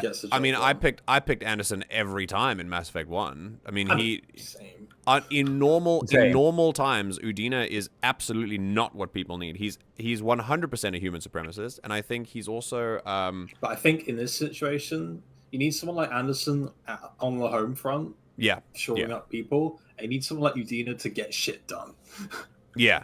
Well, in this Even case, if it'll be it's the not opposite. like- Anderson is on the war front. Udina's on the home front, trying to Sorry, work out the rest. I meant that. Yeah. On the war front. I know what you meant. Yeah, we need to put Udina on the front lines immediately. No, I think Udina does match this role very well. I'd still rather have Anderson, but Anderson's best place is where Duddle said, like on Earth, where the Reapers are. And I mean, while we've got him, it's good that he seems to have risen to the occasion, even if he is, still kind of a dick. Anderson would be proud, so long as you deliver. You think you can do that? You need a carrot or a stick to drive a mule, and humanity has neither right now. Our armada is tied down fighting or fleeing, and with Earth's comm buoys gone, our economy is reduced to an IOU. Leave that part to me. I will lean on our colonies for all they're worth, and I can broker enough trade to repair and resupply Hackett's fleet. And he knows what to do with this kind of stuff in an emergency. I think sometimes you need to rely on like old conservative minds like his, but it's still yeah. Anyway, all right. What about you, brother? Did you know a lot of people on Earth? Many. It's monstrous to think of them being snuffed out, of course, but the part that gets me is Arcturus. I must have known most of the Alliance Parliament on a first-name basis. Damn. I required a second VI just to track all their birthdays and anniversaries. Rose Garden stuff, but to have it all gone. Yeah, that's rough. That's absolutely terrible. I think that might be why he's sort of chilled a little bit with his more dickish tendencies. I think this has been a really humbling experience for him. I mean, it would for anyone. I should go. I'll be here. I should go. All right. Thank you, Udina. Very nice. Udina sounds like a Star Wars Empire officer. You're right. He does, actually. Okay. It's so nice that your choice in ME1 has no effect on who the Councilor is in ME3. I think... yeah, they definitely needed it. Like, the plot made it so that Anderson stayed on Earth. So that does feel a bit kind of but it does make sense for the narrative. Because in ME2 there is a glitch in the system, right? In the very intro when you were in the shuttle, when Miranda and Jacob were questioning you and they have to answer. Oh yeah. That's because there was a bug that he couldn't remember what you chose in ME1. So. Oh wow. Okay. You were setting it there. That's quite crazy. I think we did set it there though. We did make sure that it was Anderson that we put there. But I think it's mostly because of this glitch as well that they had to reverse this entire choice thing. Okay, so I would love to go to these places, but first we're going to go to the regular places. So we've done the Normandy dock. We're now, I think, we're going to Palaven. This is going to be sick. Our priority is Palaven. The Reaper called the Citadel races. Reaper variants. Okay, here we go. Variants of Reapers into 4 types. This is great. Capital ships are sovereign-class Reapers 2 kilometers in length. Jesus. They typically target the dreadnoughts, defense installations, and industrial cities of organic civilizations. Okay. Experts believe the Reapers harvest a single species of organics during each cycle of extinction to create these massive ships. An entire species. Some capital ships are capable of launching small drones equivalent to fighters. Okay. Destroyers are 160 meters long and, in astounding numbers, make up the bulk of the Reaper fleet. They engage cruisers and other smaller ships, as well as communications posts and enemy command centers. Research suggests destroyers are created from those species that are not harvested to make capital ships. Those are when we saw on Troop Earth. transports carry husks to unconquered planets and bring victims of the harvest to Reaper processing centers. They vary in length from 200 meters to 1 kilometer, but unlike capital ships and destroyers, do not appear to be self-aware. Instead, other Reapers operate troop transports remotely. Oh, damn. Processors, also called slaughter ships, are mobile centers for mass DNA harvesting. Like troop transports, processors appear to be remotely operated by sapient Reapers. This is so Now, gross. can I ruin something for you? Wait, why? Okay, go on. If you open a Reaper image again, it looks like it has two little beady eyes and a smiling face. Oh my god, yes! Wait. You've shown that one, I think. Citadel races Yes! classified the known Yes. variants. Where? I don't see it. Capital ships are Look at the two eyes in the front. It's like an insect here? face. These ones? They typically I target can't see your mouth. defense Oh, installations. you can't see Oh, my okay, cursor. in the That's screen. Cities of organic We can see the civilization. cursor. No, on the bottom, not on the top. Experts believe the Like Reapers the middle used a thing, single the species face, of the head. organics during each Oh, cycle yeah. of extinction to create these massive That's ships. true. Two beady I eyes, want the eyes, smiley smile. face Yeah. with like two C's. That's awesome. I have an image for that. When Let me humanity Yeah, wanted see, the Reapers are just happy little guys, you know? Yeah. It's great. Okay, Citadel space. The Reapers. Okay. The Reaper.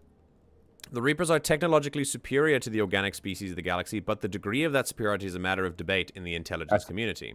The Reapers' thrusters and FTL drives appear to propel them at more than twice the speed of Citadel ships. That's crazy. Jesus Christ. Because, like, FTL drives, Mass Effect drives are, like, practically, like, that's fast. Estimates of their location in dark space suggest they can travel nearly 30 light years in a 24-hour period. Holy shit.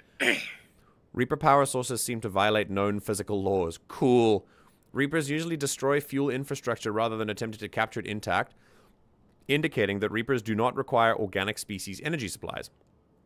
Consequently, the Reapers attack without regard for maintaining supply lines behind them, expected to move husks from one planet to another. Unlike Citadel ships, Reapers do not appear to discharge static buildup from their drive cores, although they sometimes appear wreathed in static discharge when they land on planets. Bro, it seems like this is actually a really good thing to think about. When it comes to warfare, you don't just have ships that can shoot. You need ships that can repair and supply those ships and the troops that are on them. And those ships need to be at the back. If the Reapers don't have those ships, they don't need to worry about that. They can just attack until they're done. They're not exactly like the most intelligent tacticians. They're just overwhelming force, which is like their main strategy. The main gun on a Reaper capital ship dwarfs that of the Alliance's Everest-class dreadnoughts.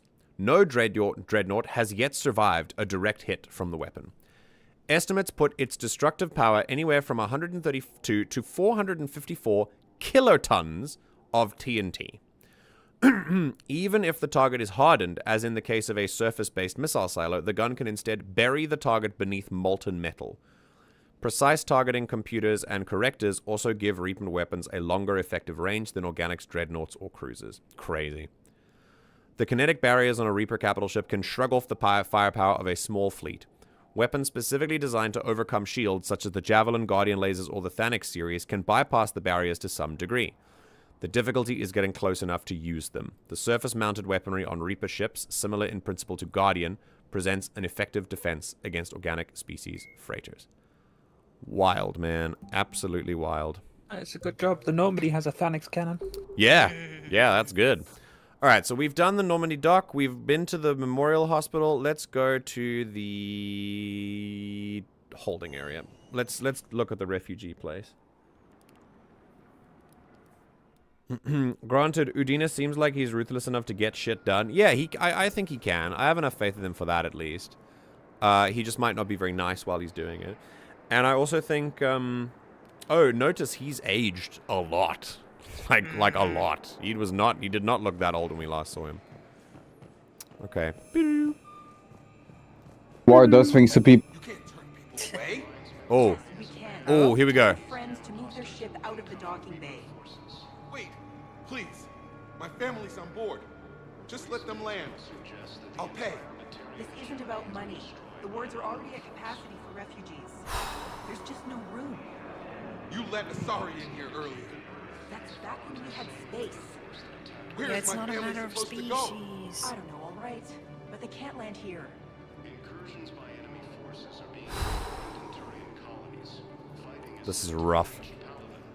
I believe in look, when the dock officer says they have space, I don't... Oh, man, this is rough. Hard choices need to be made in times of war. But...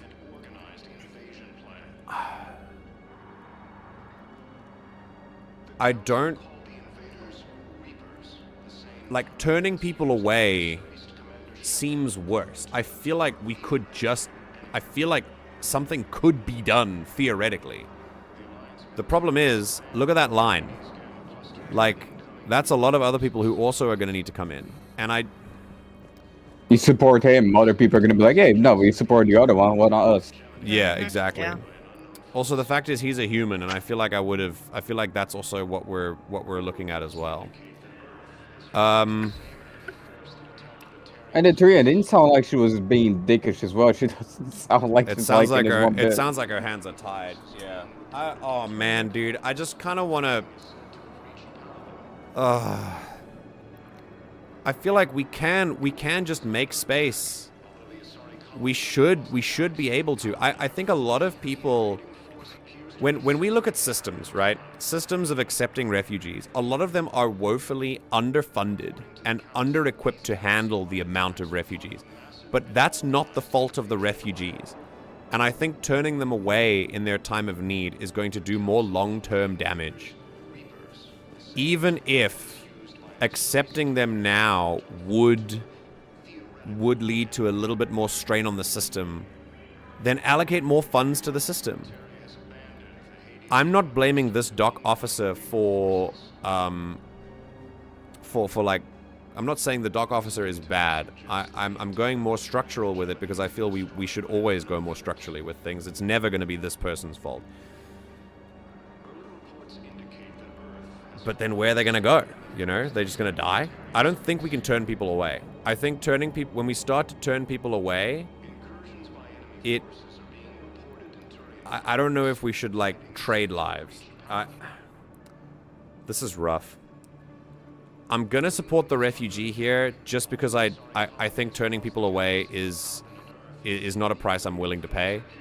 And especially if I can help here, I would like to. But depending on the dialogue, I'll talk about the impact of the choices. Let's see. Sure you can't squeeze in a few more people, officer? And who the heck are you? Oh, Commander Shepard. I'll find them soon. So my family can dock? Commander Shepard says your family's cleared. Just tell them to hurry. Thank you, Commander. Hey, who the hell are you? Okay. All right, so there's one... Wait, why? What's funny? No, that's what she said, like, who the fuck are you? Yeah. Who are you? Yeah. She just looks at her. She's like, yeah, that's me. Okay, so obviously having this kind of authority, fairly problematic, but we've talked about that before. I think I stand by the decision, but I wouldn't hold it against anyone for choosing to support the dock officer in this either. I don't think there's a right decision you can make here. For me personally, I just don't think I can turn people away. Even if it's this whole line of people who wants to come in, I think we can just all band together. And also, there's something I didn't mention before, but there's the concept of morale. And this person, we can't underestimate the individual impact we have on other people's lives. This dude could go on to do great things because of the chance we've given him here. Or his family, at the very least. And I don't think we can discount that. The game also didn't give you a Paragon nor Renegade. They give you a reputation, which increases both. I think that's amazing. That is such a cool thing because that's not the game telling you this is right and this is wrong. The game is just telling you you had an impact, which I think is the most accurate way to depict a scene like that. And your war assets went up as well, also. Yeah, absolutely. Yeah. Hi, Ray. Okay. Oh, hey, Ray. Hello, Ray. Hello, Shaggers. Rufus Rice here. I don't know if anyone knows who Rufus Rice is, but he's a funny video maker. Okay, oh my god, frame rate. Jesus. Okay. Anyone chatting? Jesus, no one's chatting, but I do like there is very much a feeling of cramped here. Like, there are a lot of people. So fun. We have faced adversity. Batarians. said that like you saw your old enemy. Oh, it's Urs! Look, it's our Baron. That's cool as hell. Hello, friend. That your faith is weak. Our government has fallen, but if you hold the pillars of strength in your hearts, please, just don't give up. Yeah, we're gonna go get the pillars of strength in the kite's nest. Okay, hello, Urs. Upon closer inspection, you realize this abandoned Varen was Urs. You find a note describing how his owner abandoned him because he thought Urs was going soft. Do you want to take Urs with you? Yes! Yes. Of course we do! Oh, wonderful. Urs is now on board the Normandy. Incredible. Okay, Batarian State Arms. Whoa, assault rifle Omniblade? Damn. Kishok harpoon gun?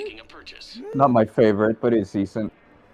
A Alliance captain on her 5th tour— I love these stories. On her 5th tour of the Terminus systems once said that seeing a Kishok was the easiest way to tell if she was being attacked by Batarian mercenaries or slavers, since no bastard with a Kishok means to take you alive. This powerful sniper rifle fires a harpoon-like spike that causes massive internal bleeding, and its miniaturized disruptors will also destroy synthetics. The rifle's biggest drawback is it must be reloaded after every shot, but for those with steady aim and good timing, one shot is enough. I mean, I don't know. The Mantis also needs to be reloaded after every shot. Is gonna go. But also my money. We should look at all our options before we. The Kishok is also a charged sniper rifle, so you have to hold your mouse in order to fire it. Oh, that's true. It's not as quick as the Mantis. I think that might be. Yeah. Also, this is for an assault rifle, so it's fine. Terminus armor, nice. Okay, great. Hi, anyone else here? Okay, cool. Alright, so that's the Batarian area. Also known as the Bataria. Like Shepard didn't get lynched there. Yeah. Yeah. I'm sure there are more Batarians elsewhere that might have certain enmity towards us. We'll find out. Just finished up the absolute last of my college work. There is now literally none of it. Yay! I never knew that was even a thing in that game. We're playing with DLC with mods, so that might be a mod thing. What? The what? I think the Varen. The Varen. Oh, the Varen. Yeah, it's the variety. There better be no outbreak of scale itch on the Normandy after this. We should take Morden with us. I wonder where Morden is. Goddammit. Okay. Yeah, congratulations, Ray. That is very cool. I'm glad to hear it, buddy. Okay, anyone else? Anything to do or see here? Any vendors? No, just refugees. People suffering a lot.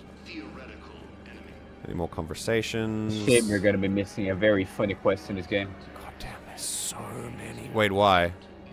Because you'll let, what's his face? The guy in Mass Effect 1 that was your fan. Oh, the fan. Yeah, I didn't even know about him. I didn't know he died. Conrad Werner, he died. Conrad Werner, yeah. All right, before we... Damn, dude, this mod is adding so much. Everything feels so much more lived in. Despite the... and it changes, like, as the game goes on. Oh, for real? That's sick. Yes. Okay, so I think this is the second area. Yeah, let's go here. Right, hello. You have a frame rate in an area without combat, so... Oh, sales clerk. Oh! It's me! It's a Shepard VI! Okay, hi. You have a copy of a Shepard VI. Oh, yeah. The one based on that war hero? Who's standing right in front of you? Hardware. I'll unlock it, but we've only got the demo version working. Oh, boy. Oh, boy. Alright, here we go. Jesus. Hi, demo version. Good to meet you. I'm Commander Shepard, Alliance Navy. Oh, God. Is this the VI that Fane's kid was? Oh, yes. maybe. Yeah. Extranet says It you're is. Alliance military. Take care of yourself out there, officer. Little do you know, I'm you. There's nothing this galaxy can't beat if we all work together. Hell yeah. Aww. Except the Reapers. Ever see the size of one of those things? My personality matrix can predict what the real Commander Shepard would say with 7% accuracy. 7%! All I've really got to do now is prepare to go on vacation, which is not a bad problem to have. I agree. Where are you going? Are you going somewhere fun? Are you going to America? I come pre-installed with an SSV Normandy flight sim. Oh, cool. Got any pets? You look like a Varen person. You're right. I am. Is it the scale itch? And that's how scale itch comes. Always nice to see you. You too. Hey again. Yeah, hi. Anyone ever tell you you're one hell of a looker, soldier? I agree. Same to you. Don't be a stranger. I'm not. Don't really sound like that, do I? Shepard in Medfic 3, especially on the Citadel DLC, you see she's extremely self-aware. Yeah. Like. Extranet says you're Alliance military. Okay. Take care of yourself out there, officer. It's looping. There's nothing this galaxy Yeah, it's can't looping. Yeah, it's looping. That's very funny. All right, cool. Done the docks. Found the pillars of strength. Shepard is so concerned with how she sounds like. Yeah. Norway. Cool. Why Norway? That's interesting. Because Aha comes from there and Take On Me is a good song. And Lost in the fjords. That's awesome, dude. Very nice. All right, let's go to... We've done the embassies. Let's go to Purgatory. Fun. Let's do a save as well. Oh, the music. Okay. Boom, boom, boom, boom, boom, boom. Ooh, cool dress. That's a very pretty dress. Oh, and they're all wearing it. Okay. I think you and you. Oh, and you. Oh wait, no, that's a different one. That's a different color. Oh, there's the other one. I have not seen this in the original game though, so I definitely think that's a mod added as well. It's mod, yeah. So cool, man. The sound design is really good, by the way. Having this like, yeah, Project Variety was a good choice. Having the sound like come in slowly as you go, it's like Omega from Mass Effect 2. It's very cool. The music here is so good. The frame rate here is so bad. This song in Beat Saber. Oh! Who? Oh, that looked like Garrus for a second, but also, is that Aria? Yes, and it only took C-Sec 3 weeks to figure it out. I don't care who you are. You're required to go through processing like all other refugees. Come with me. I don't think so. Shirk, get me the Asari Councilor. Oh, shit. Oh. Greetings, Aria. Is there something you need? I'm being asked to submit to immigration processing. Of course you are. Done. What else can I do for you? Jesus. Damn. Nothing. Thank you. My pleasure. I think we're done here.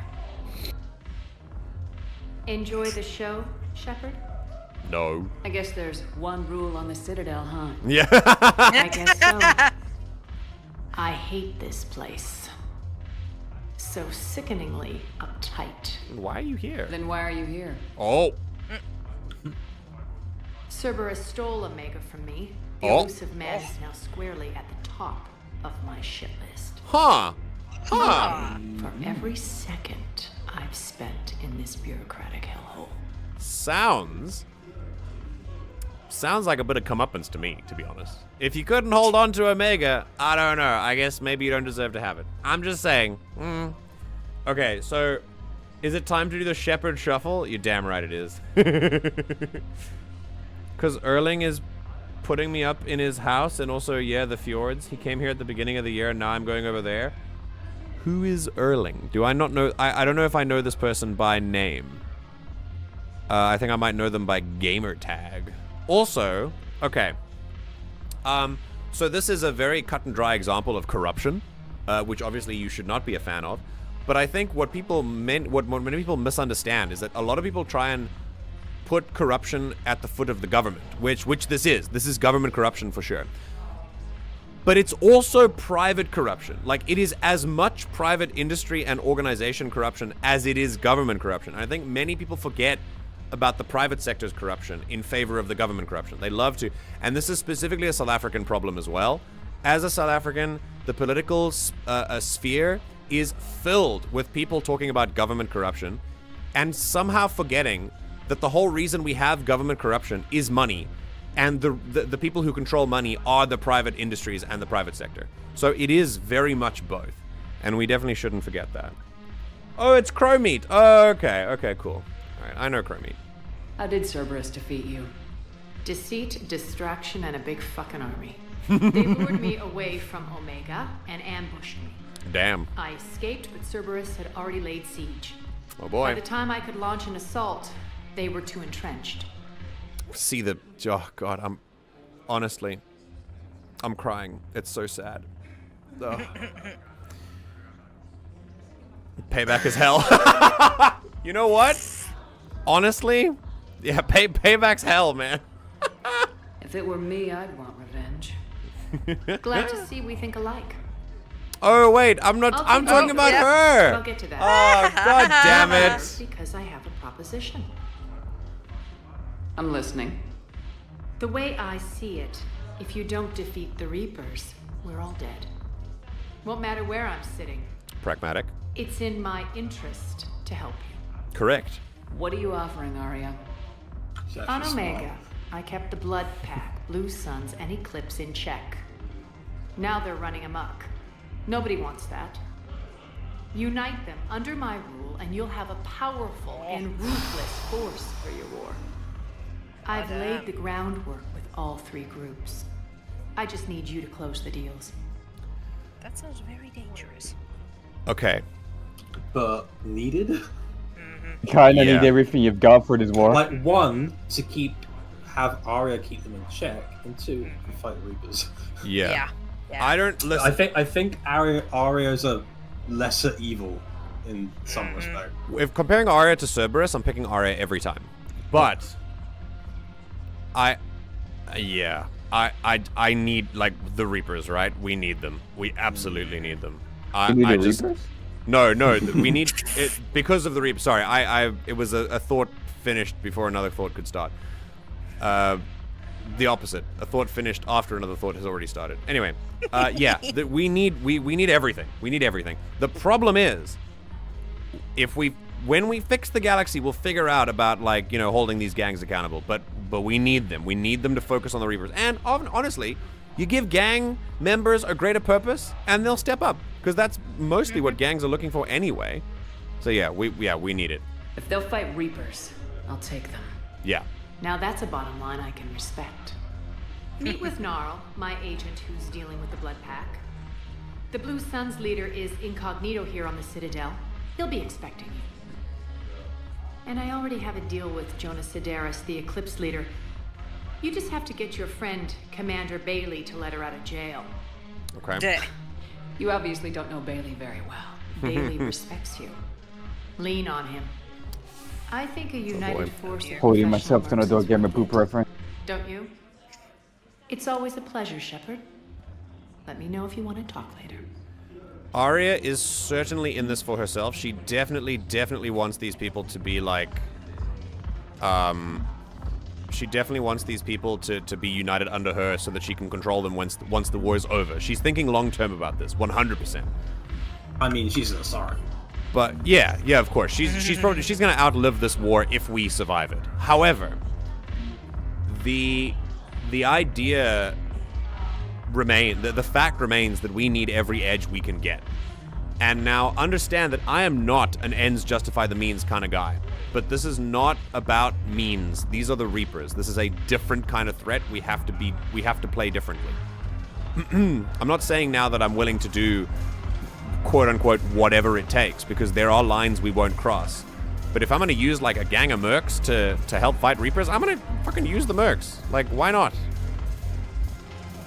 They're not necessarily bad people. They're just, most of them are probably just people who were led astray in life.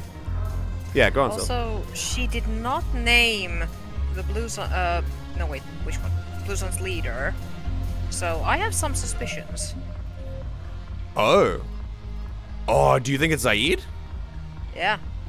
Speak to Dona Vosk and gain the allegiance of the Blue Suns. Oh, okay.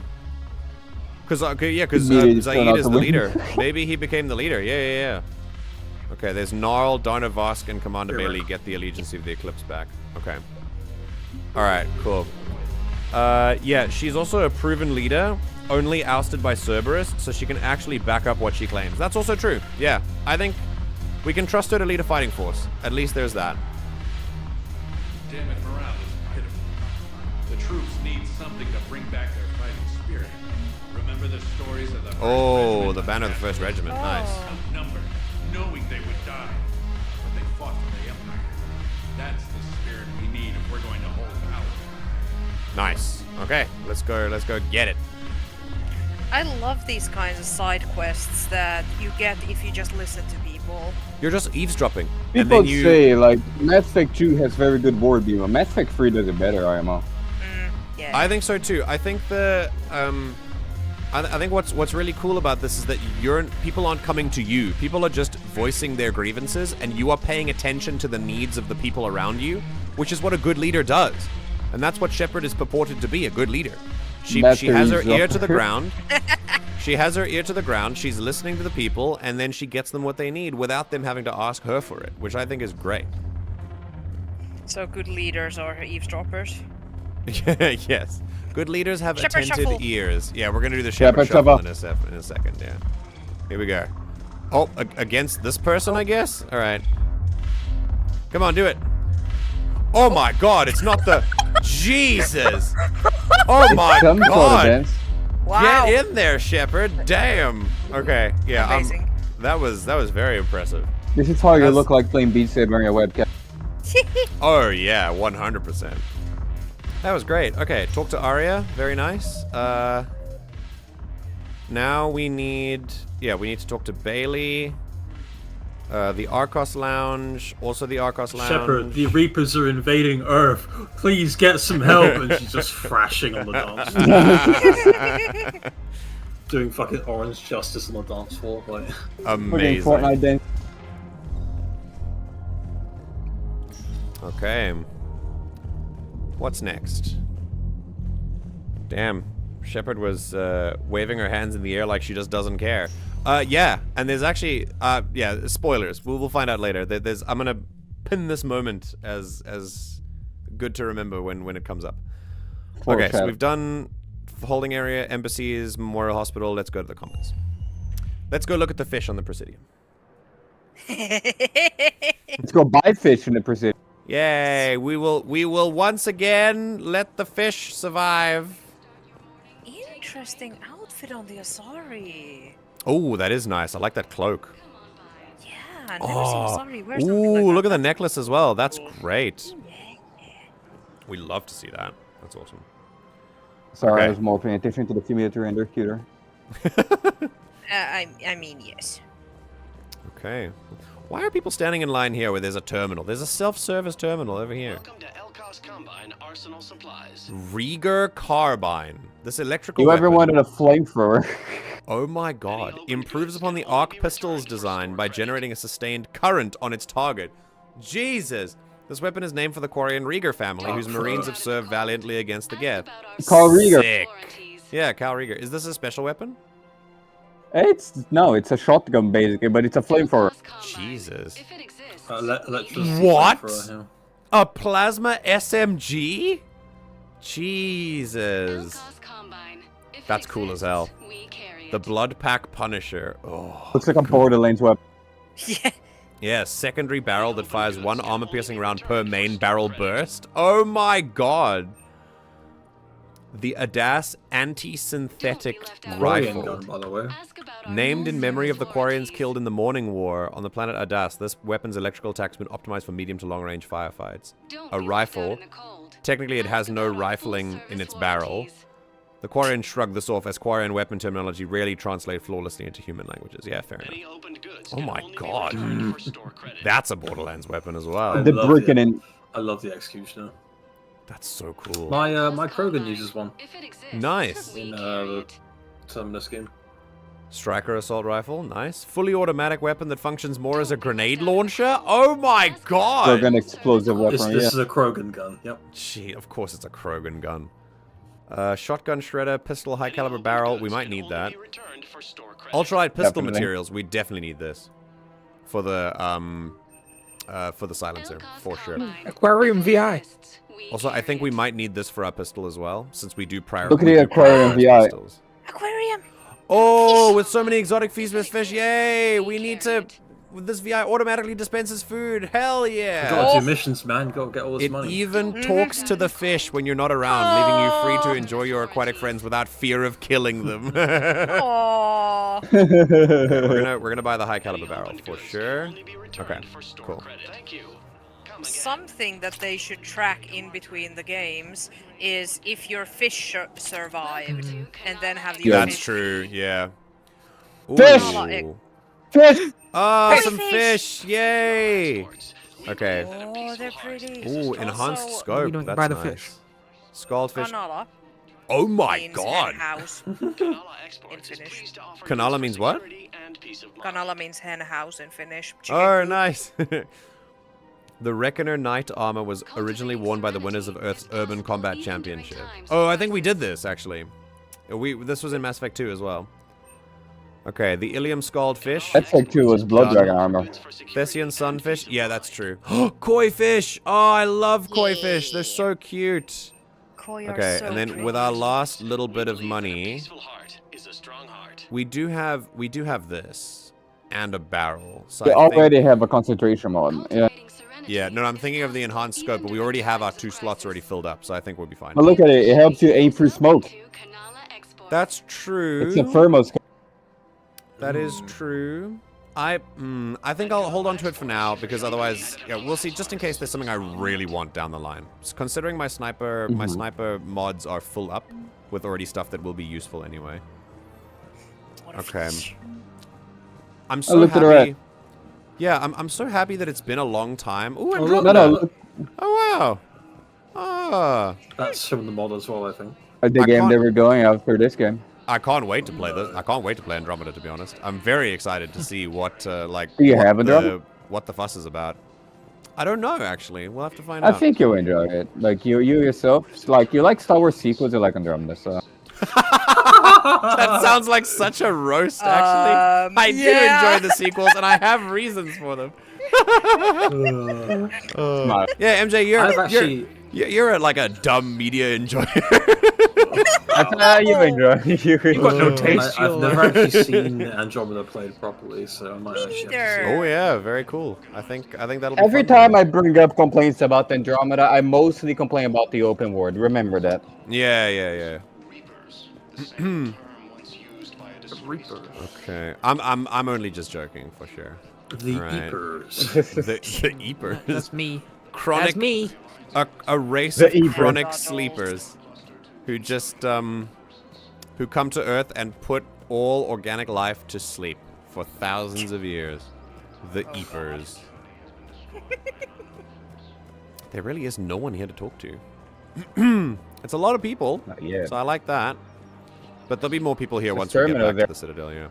Okay, Cast Fabrications. Whoo, okay. So much stuff, dude. Oh my Jesus Oh shit, Christ. mother. Fully automatic sniper rifle? Hello? Jesus. Why? Mag upgrade. Also melee known as the stunner, DMR. assault rifle, spare thermal clip. Ooh, Inferno armor, nice. Ah, the Iron Man suit, love that. Ooh, a model! We'll get the model. Okay. And another one, Citadel gift shop, nice. Oh, Oh, it's oh this is all my new. god! Oh, some new uniforms for us. Is this from like? Variety, yeah. Yeah. Shepard oh, shit. VI. Are we gonna buy a VI? Of yourself. It's an accurate personality matrix. The Eepers sound like the Necron from 40k who spent like 1,000,000 years taking a little nap. Yeah, exactly. Damn, the dresses are cool. I like What's the that. black velvet dress though? It's, An elegant dress for formal situations. no, the black velvet.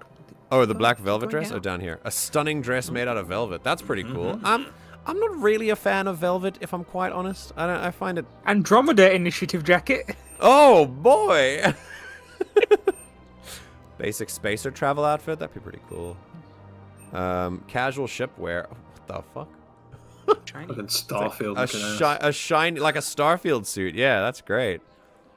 Oh, a different type of hoodie. That's pretty cool. Some of the outfits look a bit wet because they were just sports, but... Ooh, the leather jacket with jeans. A leather jacket designed by the Elcor artist Melon. Very cool. Professional suit, yeah. Also Melon designed. Exploration outfit. That's Andromeda. Engineering outfit. Medical outfit. Oh, okay. Trench coat dress for 30,000 credits. Hello? Fancy business suit. Green jacket. Leather jacket with jeans. Leather jacket with scarf. Sexy black jumpsuit. Where's the whore outfit? Oh, my no, there you go. God. That's actually not The bad. talented artist Zeb? Zeb? Taking his painting career to new heights, apparently? Very cool. Actually not bad. That's the best I thought we were. No, it's actually quite That's a reference to generous. a D&D character if Ray is still here. Sexy white jumpsuit. Ooh, that's worse, yeah. I like this. This is my favorite so far. I like that dress. Ooh, nice. Black jacket with button down. Button down with t-shirt. These are really interesting. Yeah. Ooh, jean jacket. Very hip and trendy. Sweater with a button down. Yo. Am I a dad in his 40s? That's wild. Okay, leather jacket with button down. That I don't mean to throw shade at anyone who wears this outfit. I actually like this a lot. Okay, leather jacket with button down, gray button shirt. This does not look like a gray button shirt. Oh, the trench coat. Oh. Okay, I have a soft spot for trench coats, for sure. Same. Leather jacket with jeans, Ooh, white out. The leather jacket one's good. Sweater vest, There's scientist casual outfit. clothes? Yeah, dude, look at all these casual We clothes. just came back. The leather jacket with jeans is really nice. That's a very, like... I've been watching The Defenders, honestly? and this is a very Jessica Jones outfit. I really like I like this. the glove on it. Get it? That's really Ooh, cool. yeah, nice. Also, I do like the You trench could always coat. just try it, yeah. I think having, like... Yeah, let's see if we can... The hoodie colors I don't really like that much. I kind of want to buy the Shepard VI.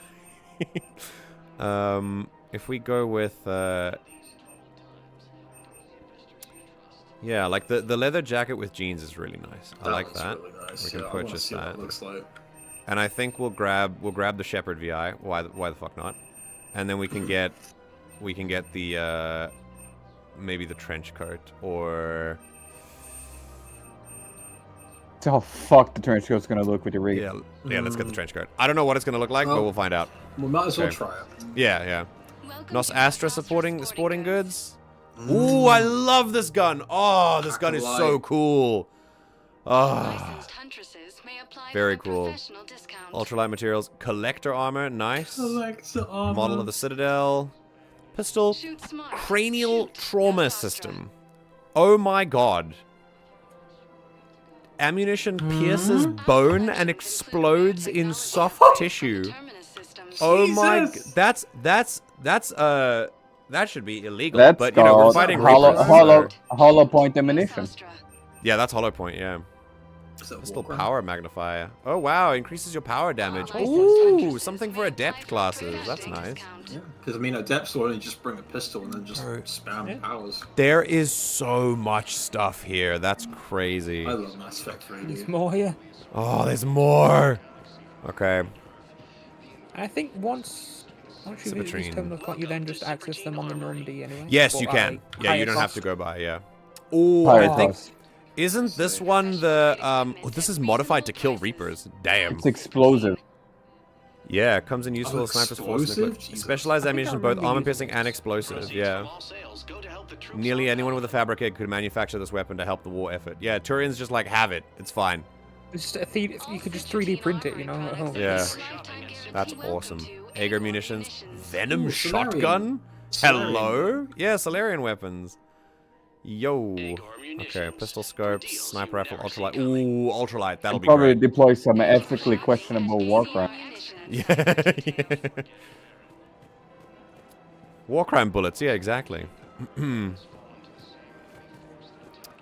Okay, where? CSEC? What is? Oh, this is CSEC. Okay, good, because then we can talk to Bailey here. This is problematic. You should go put on your outfit. Stabilize the heating unit so the water temperature Yeah. will remain steady. The colony's location is hardly ideal for our species. The clutch will be imperiled if we do not act soon. Well, I'll do everything I can do to help. We are family. I'ma help you. Weather conditions may require technology that is not readily available. Okay, I'm gonna go back to the CSEC area. I just want to check if I missed anything here. Yeah, I didn't. Okay, great. All right, let's go. All right, hi. Oh, it's actually Ah, oh, this is a mod area. Okay, which is good because this is the last area we were going to go for anyway before heading to the mod areas. So this can be the. Actually, going to be finding much. Maybe you will. I don't remember. Well, we have to talk to Bailey anyway, so let's go here. Hello. Do you have a career waiting in internal affairs? CSEC. Cool. Okay, it's like a police precinct, basically. Anyone talking? Any side quests for me? Sounds very Turian. I think this is Wartime... the same place in Mass Effect 1. No. Oh, it's sort of similar. It does look similar, yeah. Sounds very Turian. Wartime, here's some government-issued STLs, so everyone can print some guns at home and help the war effort. Yes. No, not STIs, STLs. Ah, here's the elevator. Okay, cool. So this is the front entrance to it. Okay. And if we keep going down here, I'm gonna need some water refill soon. I'll do that in a second. Okay. Oh, lots of people waiting to hear. I'm sure CSEC has a lot of backups right now. Okay. Just interesting to look around, see the people here. Okay, hi.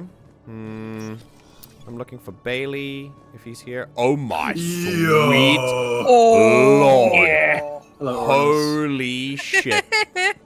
Okay, we just read an article about how Elcor as like officers are not intimidating enough. Do you want to look at this absolute mountain of meat and tell me that they're not intimidating? Are you insane? That looks like a weapons platform. It looks like a mech. They are living tanks, like artillery platforms. Yeah, Jesus. Imagine if they accepted a Krogan into their ranks. Oh, God. Jeez. Yeah, that's wild. And there's another one as well. God damn. I need these models ripped, dude. Like. Very nice. Easy to rip. Let her rip. Oh, this is a bathroom. Okay. I appreciate the effort that has gone into at least planning the aesthetics of the mod, even if there's nothing to do here. It is nice to just look around. It's I'm a fan of that. beautiful and like adds more life. Yeah. Oh, what I would give to play Mass Effect in VR. Oh, it'd be so cool.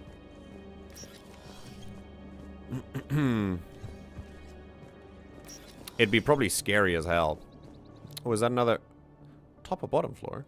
It's not gonna be scarier than playing Half-Life Felix. Oh no, we're in an elevator again. It's Mass Effect 1. Oh no! Oh, it's a live elevator. Okay, we're back. Okay, cool. All right, what happens Was here? there another armed Elcor? Yeah, there were a couple. Okay, so this stuff here. Shepard, what the fuck is wrong with you? You just walk in the middle of two people talking. I don't give a shit. I'm a Commander Bailey right there. Bailey. Oh, is that him in there? Oh, sick. Okay, he is here. Wow, it took us a long time to find him, but you know. Oh my God, this place is huge. Jesus. Yeah, that's true. Office, yeah, you got to find his office. Yeah. Oh my God. This is awesome, dude. Oh, the kitchen, the meth hall. There's so much stuff. Really the effort, well done, Maul. Yeah, the effort went into this. Caution, Volus suits are highly pressurized. Stay alert for illegal AI. Okay. Oh yeah, this is the bullpen. Oh, does Arglek the character call Volus? Not me. Fucking live hand grenades. Because they could pierce their suits and throw, then it will explode. Wonderful. Another It's like a elevator. beat ball. Oh, okay. Elevator. Go put your new clothes on. I would love to, but I think we're gonna chill here and say hi to Bailey first, and then I'm gonna go get some water, and then I will put new clothes on. Hold on a second. So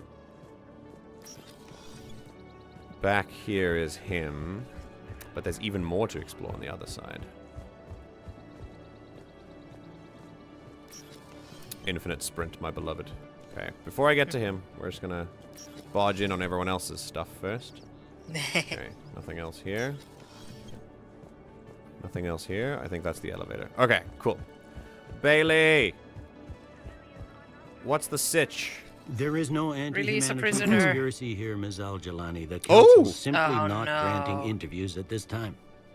My viewers are going to know that CSEC and the Council are denying them access. Listen, lady, you think I like playing gatekeeper between the paparazzi and the politicians? I don't have time to babysit them, and I'm not here to hold your hand. Well, I'm camping out until I'm granted an audience. Fine. I hope you brought a sleeping bag.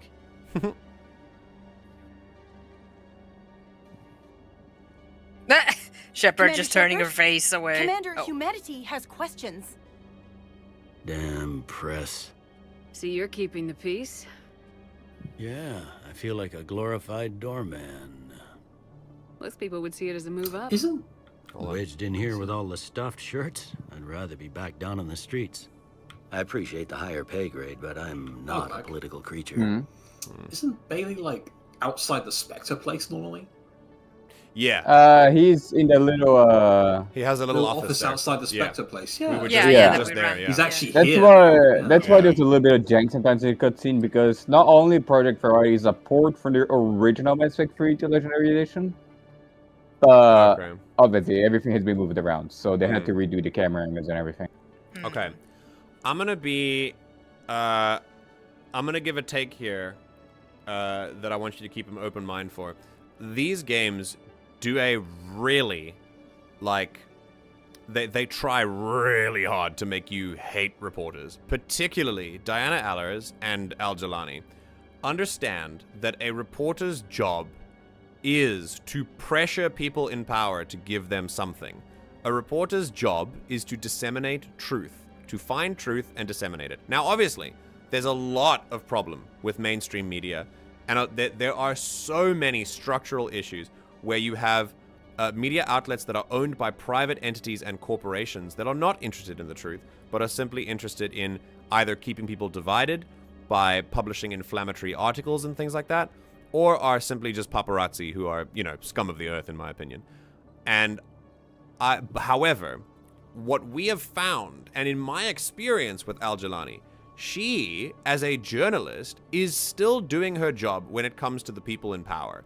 I think we did find that there were like a couple of articles where it was a little bit eyebrow-raisy, a little bit inflammatory, but I do not hate her as much as the game wants me to hate her. And I think that it's because I understand that the role of a journalist is to put pressure. As Shepard, if you're thinking BioWare just hates Fox News. maybe it's a self-insert for that. But for Shepard, from Shepard's perspective, this for someone who is like rah-rah military or rah-rah police, the journalists are a pain in your ass because they're trying to find out what you're doing. And for Shepard, obviously we're doing good things, we're trying to help people and stuff, but we operate with a lot of unchecked power. And that's something that should be concerning for the general public, and for good reason. So I do not blame journalists like Al-Jalani for putting pressure on us to answer questions. We should be disseminating this information to the public, and yeah, I don't hold that against her at all. And I think the game definitely puts you in the position of the, you know, glorified police officer like Bailey, who's just like, ugh, damn press, won't, you know, let me do things without holding me accountable for my actions and stuff, which is kind of what it feels like. It's not like necessarily a criticism, it's just an analysis. If you didn't want to be upped, why'd you accept? You don't say no to Councilor Udina. Well, maybe you would, but I gotta live here. I know, squeaky wheel gets the oil, but I didn't lobby for a promotion like some other officers. And not even sure why he picked me. Never know with politicians. I hate political BS. Aw. Yeah. Just stick it out, man. You can do it. Don't lose your edge. You might need it. Oh, wouldn't mind an excuse to get my fingers dirty. It's killing me about Earth. Oh, yeah. You and me both. I haven't been back in years. Now I may never. If this ain't the end of days, it's pretty damn close. Yeah. I hear you're blocking a council order to release Jonas Sedaris. More like doing whatever I can to delay it. The woman's unstable and a clear threat to the public. How unstable? What makes you think she's crazy? She was a ruthless sadist before she got caught. Her imprisonment has cracked the shell off the nut. Maybe freedom will improve her. She rages day and night, Shepard, calling for the deaths of all Eclipse enemies. No, freedom will only give her the chance to kill. Fair enough. It is pretty wild that you say that imprisonment cracked the shell, and then we don't look at prison as being like maybe the problem here. But yeah, let me see her. Maybe if I point her at the Reapers, she'll, you know, put that urge to good use. I'd like access to her to judge for They myself. are enemies of the Eclipse. Sure thing. I'm sure Yeah. you'll agree. Then maybe the council will listen to you and rescind the order. Go to the CSEC outpost. My assistant will connect to Sedaris' cell from there. Then call me back. That is spliced audio, and you can tell by the distinction of some of the words that don't match the natural tone that they follow. There's also no breathing between sentences. It's just kind of placed together lines, and that's often what mods do. They take vanilla dialogue that was found in the game files and they splice it together like that. Skyrim does a lot of that, like Skyrim modding. I mean, there's a lot of spliced audio. I barely there. noticed that just then. I noticed it, but I barely. You have to really be paying attention When to you're it. actively And looking for it, yeah. Yeah. And much prefer that to AI. That's exactly why modders do it. That's why they splice audio, because otherwise you have to use an AI, and that's ethically weird, because you should hire someone to do it. So modders, rather than use AI, will splice audio that's already in the game files, which is actually quite fun. Yeah. Yeah, the reason I noticed it so easily is because I play a modded Skyrim, and there's just spliced audio everywhere, so it's really hard to miss. I noticed it easily because I use spliced audio. Oh, Lamau, yeah. Let me know when you've had a chance to talk to Sedaris. I will. So where do we go for that again? Back to where you came in there, like the little outpost. Yeah. It's for Eclipse, right? Okay. Yeah. It's the little entrance that you came in from that you noticed was a loading area. Where? Down the elevator? Or over here? Down in the take the elevator back there where you saw. Not, I think. Not here? Yeah, you gotta take the elevator to the Presidium Commons. Ah, okay. Okay, cool. Let's go there.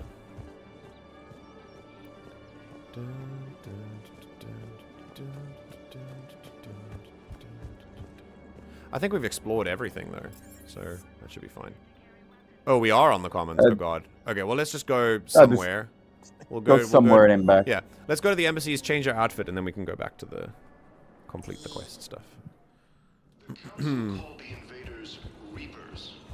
I'm having a lot of fun on the Citadel. It's so much. Wow, you just barged into her. What's wrong with you? Sorry. She just kept walking. It was a brick wall. It was pretty wild, actually. I wonder if is Bailey here if I speak to him now? Okay, he's no longer here. All right, cool. No, he's been moved. Yeah. All right, let's do it. Thank you. Okay, we don't have a lot of money right now. But hell yeah, let's do it. Oh, I really like that. Okay, and then the leather jacket. Oh baby. Oh baby. Oh yes. Let's go. Hell yeah. Gorgeous. Woo. Ooh, there's a cool pattern on the back as well. Look at that. Okay, I like this a lot. Yep, that's the pattern. No, don't look at the ass. Just keep. What? I was looking at the pattern. Eyes up. It's nicely crafted, you know. I love the shapes. The pockets are in a perfect location. No pockets on the pattern on the jacket. I need to arrange like a sound that's like squishing, spraying water on ash. It's a horny. the hammer like. So go to horny I'm gonna start using this. Like. There we go. Every time Ash is horny, I'll just. I'll turn down the volume of that sound. Yeah, please. That's not mine. You're gonna have to like deal with it. Oh god. Okay. All right, where do we go? So this is the main area. It's a mind game. How much can Ash resist herself? So where can we? Not at all. Where do we go? Wrong way. I told you Presidium Commons, not the CSEC headquarters. Oh, okay. I thought. Okay, cool.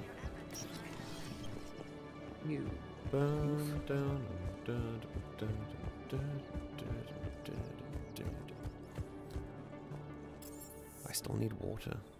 Okay, give me. Go back to the hospital. Drink. As soon as I land. Procrastinating these things. Okay, no. Wrong. This one. Presidium Commons. There we go. Okay, drink time. Yeah. Spraybottle.mp3. Yes, indeed. I mean, we're all a bunch of horny bastards. We need that. Yes, I'll also go get water. I'm not horny. Arglack. BRB.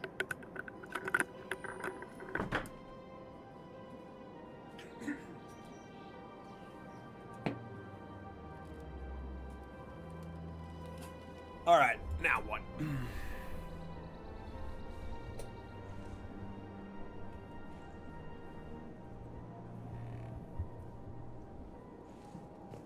All right, I gotta find this person now. Oh, we haven't saved in a while. We should probably do that. Just go back to the CSEC thing. Like, go around and go to the CSEC lobby and go. So that's where it is in the OG game. Oh, there we go. Okay. Yeah, so we're going over there. No, not there. Wait, really? That's the apartments. Ah, oh, there's a whole thing. Whoa, then we didn't explore everything. We should probably check up here. Let's see. Oh, there are no doors actually. Okay, cool. Blast up 6. Blaster 6, partners in crime. An Elcor and a Hanar? That's you can't amazing. activate it. Oh shit. Damn it, Blasto. I told you to bring in those Forja alive for questioning. This one didn't have anything to ask them. You blew up half a level of Sakara Ward. It was an aesthetically displeasing habitat anyway. Oh my god. You don't get it, Kashe clan.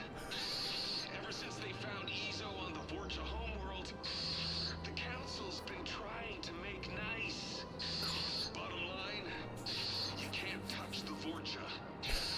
They've got diplomatic immunity. What is this acting? Will not attend to diplomacy. Lamau. You're also getting a new partner. Are you engaging in reproductive behavior with this one? Unless you Oh my god. A Hanar Spectre? Damn. Blasto sucks, and that's like the point of it. It's a horrible movie. I've had to talk them down from suspending you. I've gotten a pulmonary ulcer from dealing with this mess. Okay, yeah, so this is like Solid food. You would benefit from shedding excess body mass. this is a classic like, you know, police maverick story, but it's It's like watching Samurai Cop. yeah. But it's also it's like the dialogue is converted for a Volus and a Hanar, which is very funny. Okay, CSEC. Ah, there you go. What does katana mean? It means Japanese sword. I've connected with Jonas Sedaris and herself, Commander. You can speak with her via that console. Oh, I can't actually. Thanks. We'll need some privacy. Of course. Jacket When is you're so done, you sick. can also contact Commander Bailey from that terminal. Oh, sick. Okay. I have to go back and visit him.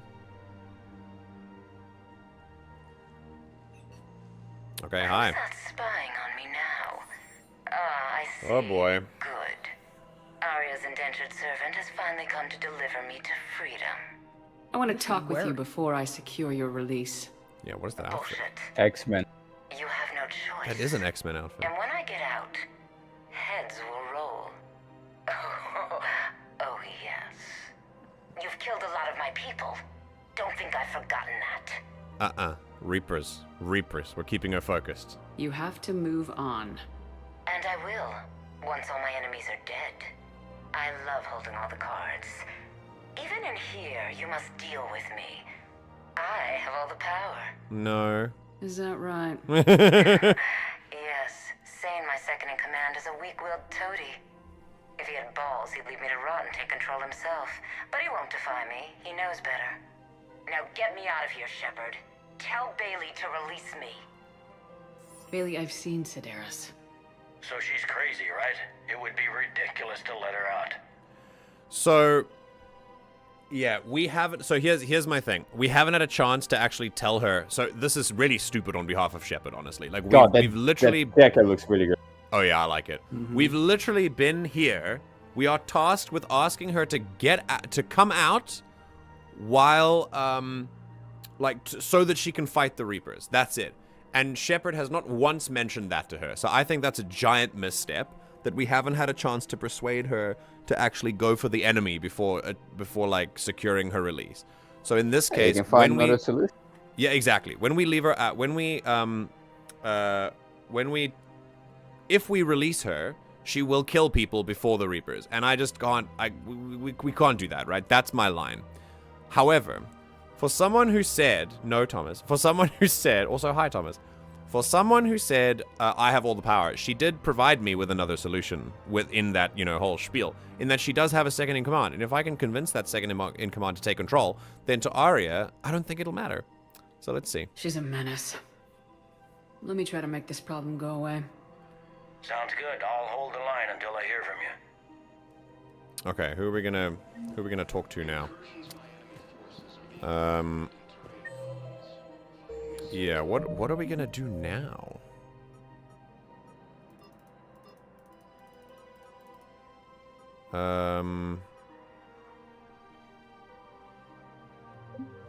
We have to go to the other guy. We should go back to Aria and see and see what she says.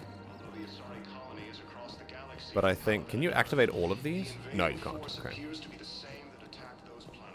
But more apartments up here. Okay. You've been here. Yeah. No, letting her out is not a good idea. If we were able to persuade her and convince her, like, hey, save the anger for the Reapers, then I don't care what she does. But she's gonna kill people, so we're gonna say no to that. And instead, yeah, where's Blue Sun? So that's gonna be Archos Lounge, both of them. Let's go to the Archos Lounge. We can at least...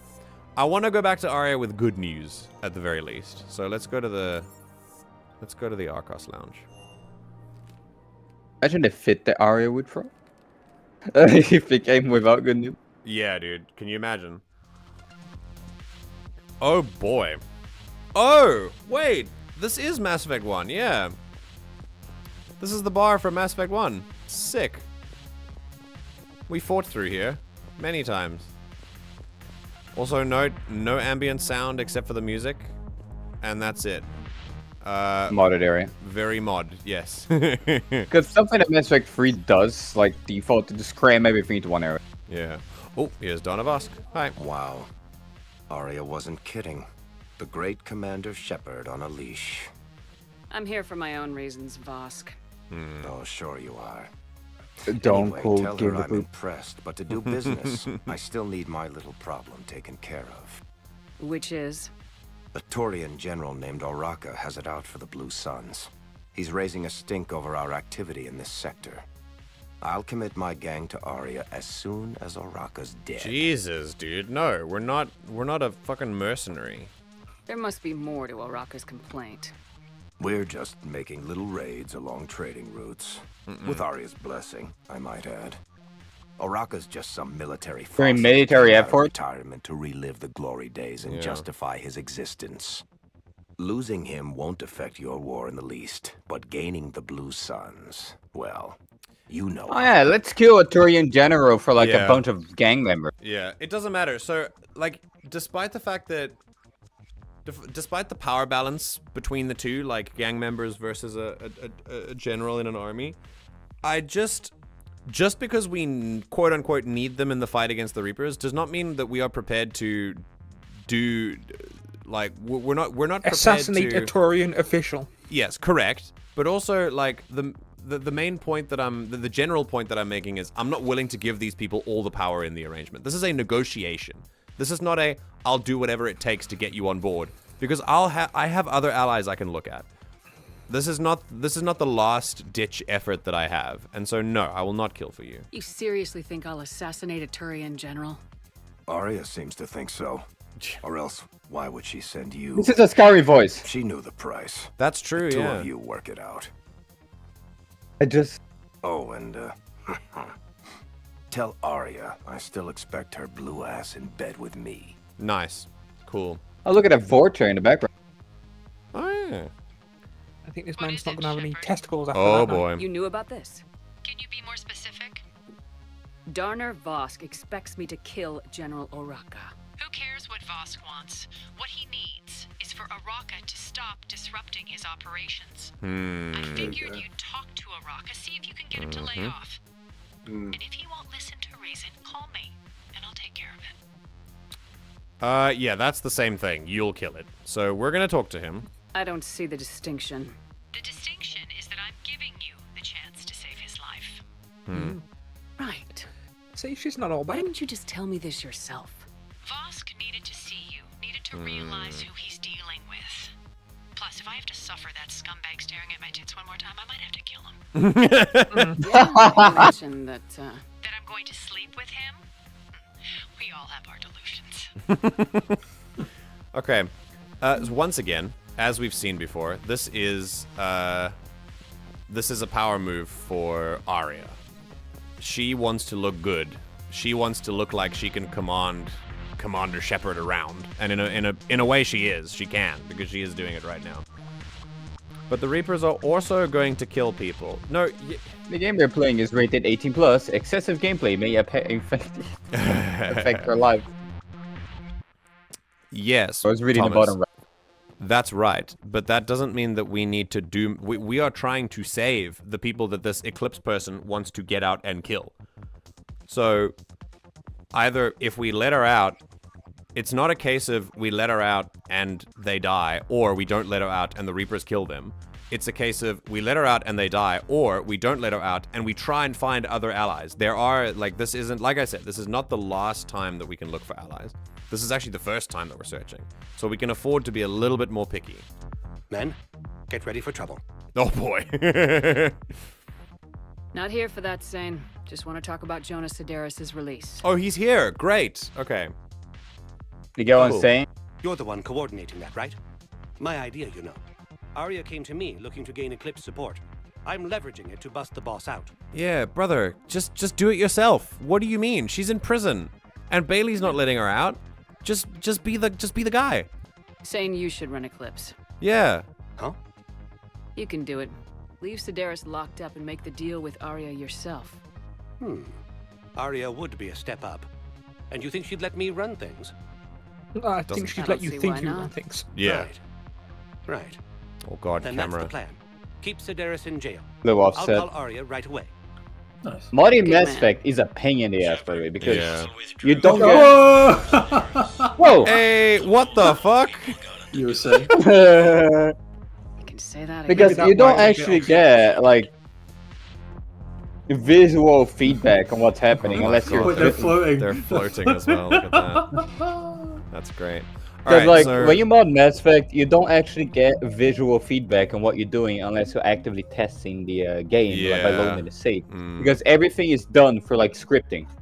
So getting it right is a bit of a pain. That does sound Imagine like a what pain, Bioware did. Okay, sick. The Eclipse is ours. Very good. Let's yeah, let's go deal with Oraka. If he's a Turian general, then where is he? It's interesting. I think he's in the Presidium area. Okay. Hey, nice. You can upgrade tactical cloak. Yeah, melee damage, 100%. Okay. Quick, Hello. hands behind your back. We'll be here any minute. What the hell are you talking about? Am I a fake prisoner? Pack's leader. Aria brings him the great Commander Shepard. Crete pledges the gang to her. Oh. We're just luring him into the open so we can take him out. Not the best start to our friendship, Gnarl. He's coming. Put your hands behind your back and try to look like I beat you up or something. all right. We'll play it your way. This better be on the up and up. Quiet. Aria, Aria Delok is even more powerful than I thought. Her instructions on boarding the Citadel undetected were one thing. Damn. Now this. That's a unit. Commander Shepard. I want you to know, your head will be a hood ornament on my personal shuttle. Keep your distance, Creed. Oh. So, do you agree to Aria's terms? Most definitely. Aria can use the blood pack as she sees fit. Great. Should we kill him now? Wasn't talking to you, Creed. Grill? What? You have my word. Now open fire. Lamau! Not him. Grill's next in line to take over. Yes. Yes. I'm Aria's mole, Shepard. You scratch my back, now I'll scratch yours. Okay. Word of advice, Krogan don't just double stand there cross taking Aria. the bullets, like, yeah? Yeah. I may be He takes the whole fucking screen. Uh-huh. Good work, Gnarl. Thanks for the gun. Anytime. I love that outfit for Shepard. Grill and I So will cool, dude. know the light is green. Okay, blood pack done. Eclipse done. Do you want a fun fact for that or not? All left is the Blue Suns. Yeah, what fun fact? Yeah. Originally, these guys are Vulture. Project Variety changed into Program because the Program lead the blood pack. Ah. And they commissioned voice actors to make the voice for the Program. That's why. I was. Yeah, the camera's audio offset. sounded. The audio sounded a bit audio, weird yeah. as well. Yeah. I like it. Okay. That's good. Oh, and the the What camera's is that? wrong because it's a freaking because it used to be a Vulture. Yeah. Yeah, there's no way a Vulture would get to the head of the blood pack. Like, Yeah. Yeah, like, any Krogan would just literally step on them. Like, no. I think Project Variety is like a labor of love type of deal. Alright, can we find... Oh, James is in the embassy office. Yeah. Wait, where is When he? Scumbag becoming the leader of the blood pack. Scumbag, he would. I will not explain how, but he Oh, would. there he is. Hey, James. What's up, buddy? Spot his fucking silhouette from a mile away. Look at his fucking shoulders, bro. Look at that unit, dude. Man has bowling balls resting on his shoulders. Okay. Hey, Commander. Liara told me the Council's not interested in helping us. Something like that. Why would they? Look at this place. There's no war here. People are whispering about it. They're talking about it, but they don't really believe it. It's true. It does take a while for the truth of how hard something is to hit the Citadel, but James is not in on this. Like the Councilors are worried about their own home planets as well. Can we romance James? Not if we've already romanced Garrus. No. You cannot romance him anyways. He's not into Shepard. Oh, He really? wants to keep things professional. Oh, well, good for him. Cool. You can flirt This with is your him. first time Yeah. with the elite of the galaxy. I've been to the Citadel, but never up here on the Presidium. It's not right. It looks pretty, calm and peaceful, but it's not right. I'm with you. It's all just an illusion. I'm with you, It man. was peaceful. Once. What was it? Really? Yep. I mean, when push comes to shove, they're just gonna turtle up. Hope it don't hit them too, right? They'd rather believe in this than face the truth. Yeah, I'm totally with James on this. There comes a time where you achieve a level of wealth that inevitably detaches you from reality and the world that we live in. So, if you'll find the kinds of conversations that billionaires have in their little, like, cabal, like, secret meetings or whatever, are on levels that we just don't... they're on levels that we just don't operate on. Like, people who acquire a certain level of wealth and money and power, they just become completely disconnected with the rest of the world. And I think James is in tune with that. So yeah, credit to him. I can hardly believe it myself. Like everything back on Earth was some kind of nightmare. Yeah. That's what I hate most. It's like this place wants you to forget that. Oh, So, good take. You still want to go back to Earth? Hell yeah, but... But? You were right. So was Anderson. We can't stop them alone. Besides, it looks like you're gonna have your hands full convincing these pendejo politicians to help us.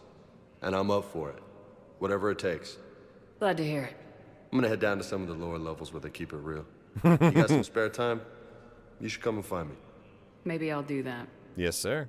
James is great. James is a ride or die. I love him. He's so cool. Now it's time to go to Palaven. No. We still got blue suns. I'm gonna keep looking for the things. The things? Yeah, there's blue sun stuff. So true, actually. I'm not sure where to go. So true, bestie. I'm not sure. Wait, where no, to go. it's Presidium Commons. You gotta Maybe go he's talk on to the- Araka. maybe he's He's on sitting the in a bank. Commons, yeah. I said that, MJ. Why don't you You listen said to me? you said the embassies, or did I miss No, you? I said Presidium. Oh, okay. My bad. All right, let's go to the courtyard. I'm gonna get violent. MJ probably has a lowered 5% volume to keep the stream child friendly. Oh, there he is. Okay, I do like that the game does this. They sort of highlight them beforehand. Hello, General. Commander Shepard. General Araka. I think we met in Korra's den. You were pretty miserable, if I recall. Yes, neck deep in drink just before I retired. I'm clean now, reinstated. I do remember this guy. Yeah. I hear you're taking on the Blue Suns. I need to do my part for the Citadel, Commander. The Blue Suns are raiding C-Sec weapons shipments. I'm putting a stop to that. Those mercs are seriously jeopardizing the Citadel's ability to defend itself if the war comes here. When the war comes here. Absolutely. There are other ways to secure weapons, General. You don't think I've tried? There's a black market dealer on Citadel right now, but he won't sell his top-line arms. Oh, we can be persuasive. The Reapers are destroying everything in their path, and I can't stop them. But I can stop the Blue Suns. I get it, man. When people feel like they don't have enough power, they will exercise it in other ways.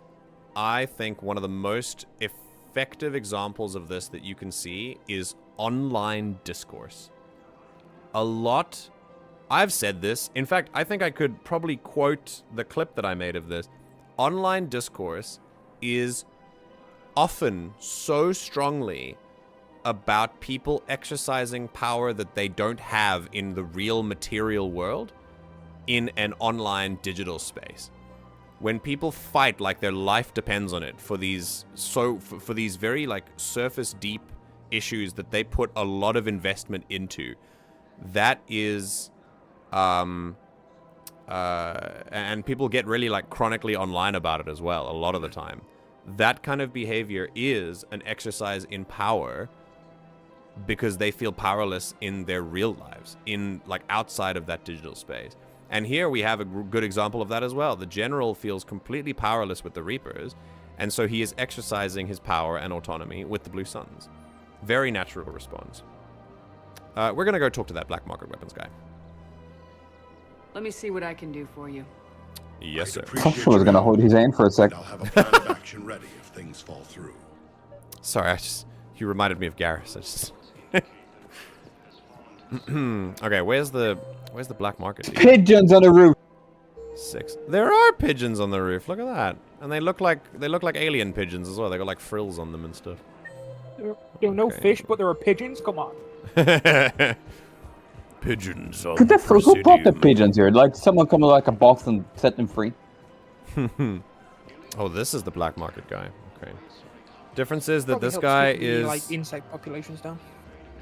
this guy is fighting mercs and people online draw soy jacks. Yes, but it is the same idea. But you're right. He is doing something more tangible. But at the end of the day, it's the same reaction. He is just exercising power that he doesn't feel like he has in other areas. Look, Commander, I don't want any trouble. I'm authorized to sell here, and all my arms are legal, see? Oh, damn, he knows why I'm These here. are lightweight weapons. Where's your top-end inventory? Shit, you slumming for C-Sec too? I already got harassed by the old Turian with the bad attitude. Yeah, I got much better stuff, but it's off the market. Galaxy's going belly up. Credit won't mean anything once the Reapers rip through. Then why keep it? Ooh. Yeah, and why is he keeping it? But then, yeah, I want to know what he's up to. So what exactly are you saying? Whatever happens, I figure there'll be survivors, but it'll be chaos. I'm betting things will run on a barter system. So I'm getting a jump. My best stock only trades for hard goods and artifacts with real value. Okay, I think this is a flaw. I genuinely think this is a a failed understanding of how humans work. And you really only need to look at refugee camps and war-torn nations to see what happens with the poorest of the poor. Let's take Palestine, for instance, right? The people of Palestine right now are in possibly one of the worst situations that you could ever put people into. And they are taking their situation, and if you've watched any videos of like someone's daily life in that situation, because a lot of Palestinians are putting videos out on social media so we can see what's going on. And if you watch that stuff, they are banding together. They're making stuff for each other. They are relying on each other. They're working collectively. They're not tearing each other apart. They're not, going all Lord of the Flies. When they're in this situation, they rely on each other and collective strength. And you can look at other places that have been torn in much the same way, and people react very similarly. The human kind of condition here is, when placed in that extreme situation, humans will tend to rely on each other. Unfortunately, the root belief that humans are inherently selfish leads to conclusions that there'll be chaos if authority goes away, or if the world kind of goes kaboom. And I genuinely think it's a flawed analysis on how humans would react. I don't know for sure how humans would react 100%, but I don't think that it would be chaos. Of course, that's my personal opinion, but I think that a lot of like post-apocalyptic writers misunderstand that. I think that they tend to focus on the belief that people are inherently selfish because we are taught that people are inherently selfish, even though it's not the case at all. And that supposedly makes for better stories. Absolutely, and that leads to unfortunate stories where media is released where we see people just engaging in their most selfish desires, when I don't think that would be the case, and we can see that in real life as well. It's like watching media where the good guy, the protagonist, is torturing someone and they successfully get a confession, when in real life torture does not extract successful confessions. Confessions that are submitted under torture are inadmissible for a reason, because they are not reliable, like famously not reliable. But in all the media we see, the good guy gets confessions out of bad guys by putting pressure on them, like physically. And it's like, no wonder people believe that torture works, It's the same reason. Also, granted, this game was written by humans, but we could still go on a limb and say that it might be that some of the other species here would go the most selfish route, or would form like more still like help their own community by arming themselves up. That could happen. It's very possible that it's not that it's the humans would form to community, but the other species might not. Yeah.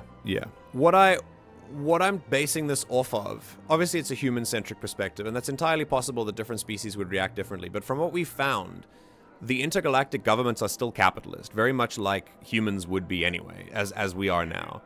And that's what creates that idea that humans are inherently selfish. So that's why I think that other species might also, rely on collectivism as well.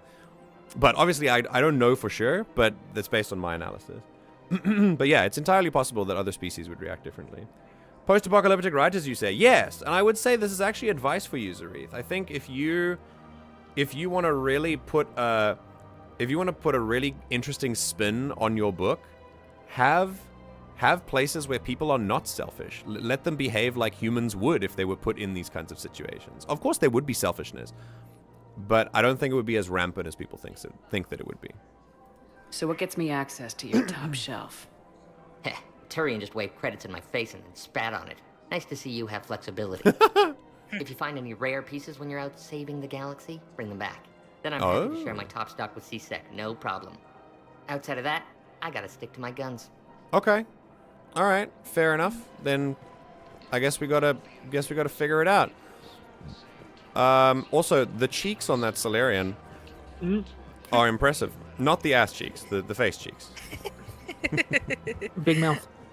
I love it that that's a distinction we need to make. It is. I'm talking to you Couldn't people. even see his ass, so no one was thinking his ass, Andrew, except for you. You're the dirty one. If I... My poor innocent mind is Unless being you can poisoned. find a new source of weapons for C-Sec, I'm putting together a task force to stop the Blue Suns myself. Huh? Place a kill order? Jesus. I'll get you your weapons, General. I appreciate the effort, but I've spent too much time out of action, Commander. Won't be able to sit on my hands much longer. Okay, so does this just mean we find stuff? I think we'll just find something. If we find something on a mission, we'll come back, I guess? Yeah. Yeah. Okay, cool. So that's how we'll deal with him. Sweet! Okay, so we have to go to the... we have to go to the Shrike Abyssal, Kite's Nest, and Apian Crest to do stuff. And then... yeah, that's about it. We got a couple more areas to see on the Citadel before saying goodbye. And then I think next stream we'll handle Palaven. That's going to be great. Yeah. The ass cheeks were subpar. Well, how did you see them? There was a point where the camera was behind him. Oh, okay. Well, there you go. Right, we've been to Archos Lounge. Ooh, Citadel Tower. Nice. C-Sec headquarters we've been to. Volus and Hanar. Okay, Citadel Tower first.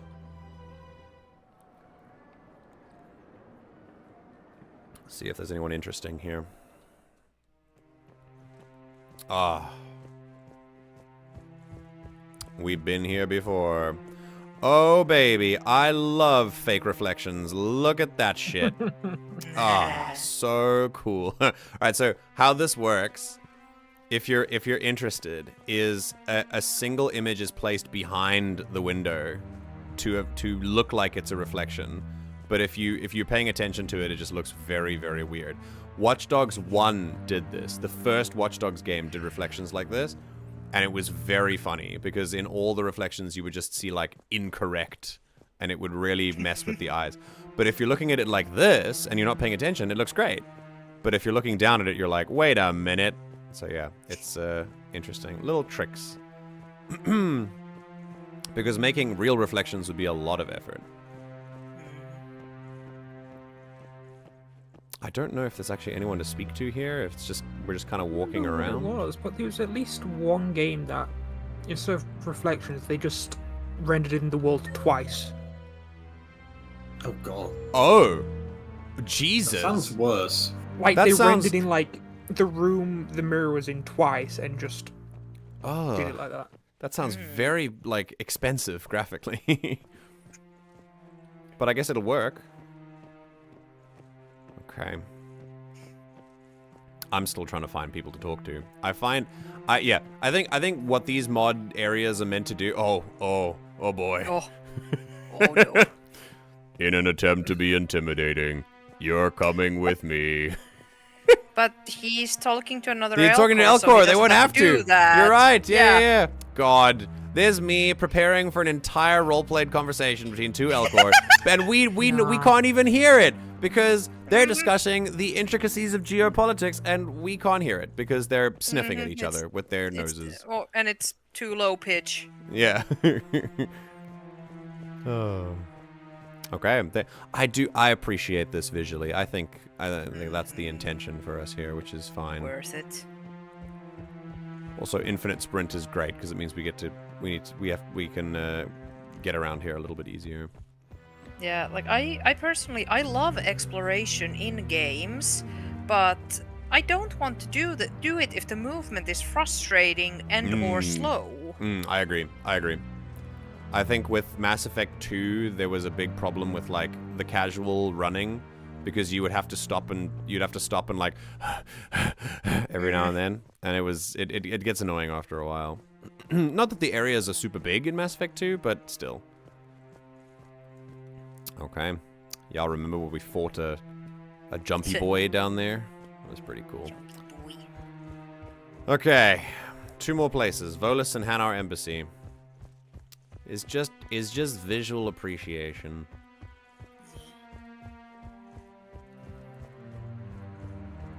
Is that what you call ogling people? Indeed. Oh, goodness. Something about these fountains reminds me of a little a little courtyard with sewer water as well in KOTOR 1. I mean, this isn't a sewer, but The KOTOR 1 sewers, there was like a basin. I can't remember what... Yeah. What do they call it again? I know you know exactly which one I'm talking about. What do they call it again? A sluice or something? I don't know. But yeah. Alright, I guess we're... There's no mod elevator back to in the mod areas. It's interesting. Take me to Volus Embassy. I still remember my first time ever playing KOTOR 1. I killed the Rancor in the sewers by throwing grenades at it. Oh yeah, yeah. You could just like because I didn't read anything, so I didn't know about like you know doing the whole placing the grenade in the body thing. I didn't. Yeah. I just stood at top of the ramp and just threw grenades at it because it couldn't get through the door. Yeah. The Book of Plenix demands. Ooh! Oh, this is where the Book of Plenix is. Interesting. Okay. Aww. The Book of Plenix was lost on our home world, and now our people have lost their way. Have you checked behind the couch? So, yeah, fun. So there's I think, if you look on the Presidium Commons, you will see a difference between how they've done the Citadel here and there, and how they've done the Citadel on the Presidium itself. And I think, yeah, it's definitely different. But I do appreciate that an effort was made to make it as true to form as possible. Also, I would never complain about bad graphics. Like, especially not if it was mod work, because these people did it for free, so... I'm just pointing out the differences. Okay, ooh, someone to talk to here? Is that... Huh? Is that another elevator? Or is that... Did I just do a circle? Oh, I just did a circle. Wow. Oh shit. I just did an entire... Wow, nice. Okay. Okay, cool. I did just do a circle. There's one dude to talk to, and he's over there. Wait, yeah, that's him. Okay. Barlavon? Wait, I know this Volus. Hello? Selling now would be unwise. I'm aware of what's happening. Offload them into the Motan cluster. Oh? And then I'd advise traveling someplace safer. Is there something in the Motan cluster? I wouldn't go to the settled worlds. Larger colonies appear to be priority targets. If you're coming to the Citadel, do it soon. Certainly. Look me up. Business will keep me here for some time. Okay, great. I don't think there's anything interesting that he's going to say to us, so... Alright. Cool. Let's head back. Wait, was there... I was so sure there was another guy that had a talking thing above his head. Oh, it was the news. It was the news thing. I love it that the Volus... I am back. Welcome back. Volus culture and or religion explicitly specifies to be charitable during war. Yeah, it's really cool. I like the Volus a lot, actually. From the beginning, we already talked about in Mass Effect 1 how the Volus were given a raw deal by the Citadel Council because they don't have a military. Ooh, Hanar Embassy. Okay, this will be fun. Immediately the vibe changes. Very interesting. Oh, ooh, Prothean statue. Lots of Drell. Oh yeah, some Drell. Oh, yeah. Very cool. Oh, interesting, like metallic structure. It's laid out like a church. Look. Yeah, there are pews, and then it moves to presumably a preacher of some kind, and there's a Prothean over there. That's really cool. Also, you'll notice the music. You meaning kindlers? The music is currently playing the Citadel theme, but it's playing it in a very like mystical kind of woo kind of way. Very cool. This is the Citadel theme they played when that's cool. That played when the Citadel was attacking everyone. Oh, nice, yeah. I like that. That's very nice. Damn, all these... I've never seen so many Hanar in one place. Oh, there are keepers here. Very cool. Oh yeah, true what Ray just said. Muted, like it's underwater. Ooh, that's a great catch. Yeah. I like that a lot. Very nice. Very cool place. Aesthetically pleasing. Oh, hey, Colin. Welcome. Stay a while. We're actually just about to end. I too am a post-apocalyptic writer, and I'm a post-apocalyptic DM. Okay, so then yes, I will continue for you. Take it upon yourself to make the realization as a writer that you need to do more research when you write. So as a writer, one of the best things you can do is challenge yourself to write things you don't know anything about, and then do the research on them. You will find that you can learn a staggering amount from them. Particularly as a post-apocalyptic writer, your job most of the time for post-apocalyptic settings is to write how humans would behave in that setting, and then put, like, you're supposed to be imagining that. And the trope, as I've mentioned just now, the trope is to rely on selfishness and to be like, well, humans are just, they'll chaos, it'll be anarchy because people need order inherently, and, you know, bring order to the chaos and whatever. Anarchy is bad, and that's the root of that line of thinking. It's not an original thought, but it was taught to us, right? Just like everything. So try to research what societies and cultures have done in different parts of the world when the going has gotten tough. What they've actually done. Not what they say they do, but what they've actually done. And I would use war-torn countries like Sudan, Congo, Palestine, places like that as really good examples of what people do. Because essentially, people in those places are in pretty post-apocalyptic like situations right now. So yeah. Okay, we've done everything here. Yeah, I think we've visited everything on the Citadel. And I think, with it now being 1 a.m., I think it's a great time to leave. So we'll dock with the Normandy. We'll do a quick check.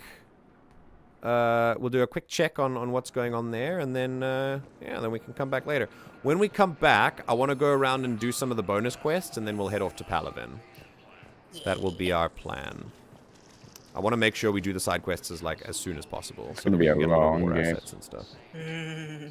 It's gonna be great. These side quests don't feel like a chore because we picked them up organically. It wasn't like, oh boy. Ooh. Oh. Good place to end. You should have gotten the modern thing.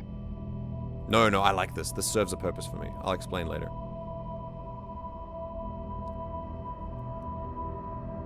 Okay, where are we? Trees. Laughing. That's creepy. Coos! Oh, we walk very slowly. This looks like Earth. Whee! It's also it's sustaining the same note and chord progression that introduces the Leaving Earth theme. The bum bum bum. It is Leaving Earth. It's yes, it is. Extremely slowed down. But it's yeah, but it's holding.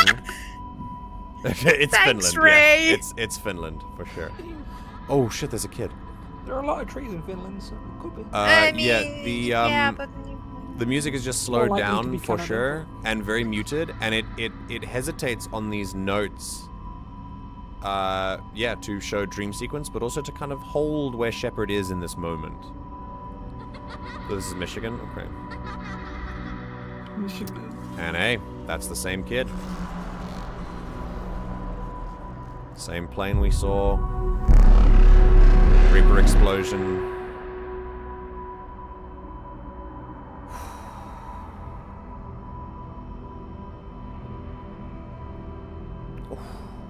That disappearing is really cool. Oh, there he is.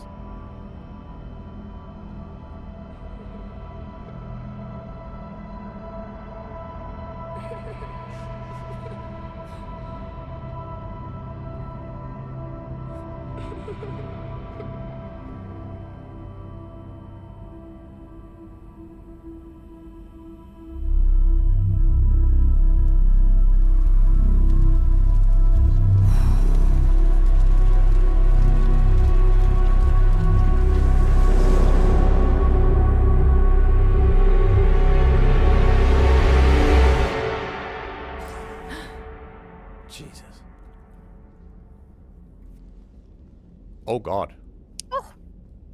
Wow, we actually wear pajamas, not casual clothes. That's great. Pajamas being underwear? Yeah, Liara? It's better than sleeping in like in like this gear. Okay, I thought she was gonna open the door in underwear. Can I help you? I've been forwarding the Turian Councilor information on the Prothean device.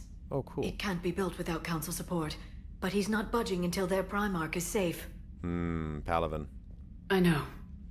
Are you all right?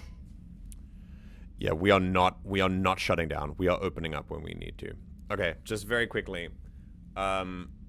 This is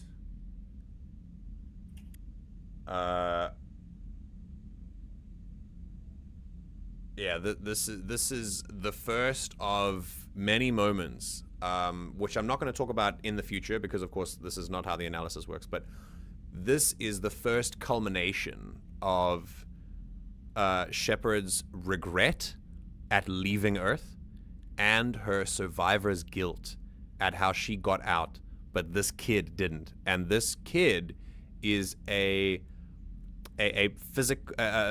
manifestation of her fear, her regret, her guilt, all of these negative emotions that she has built up over the course of 3 games, culminated in not being able to save that one kid.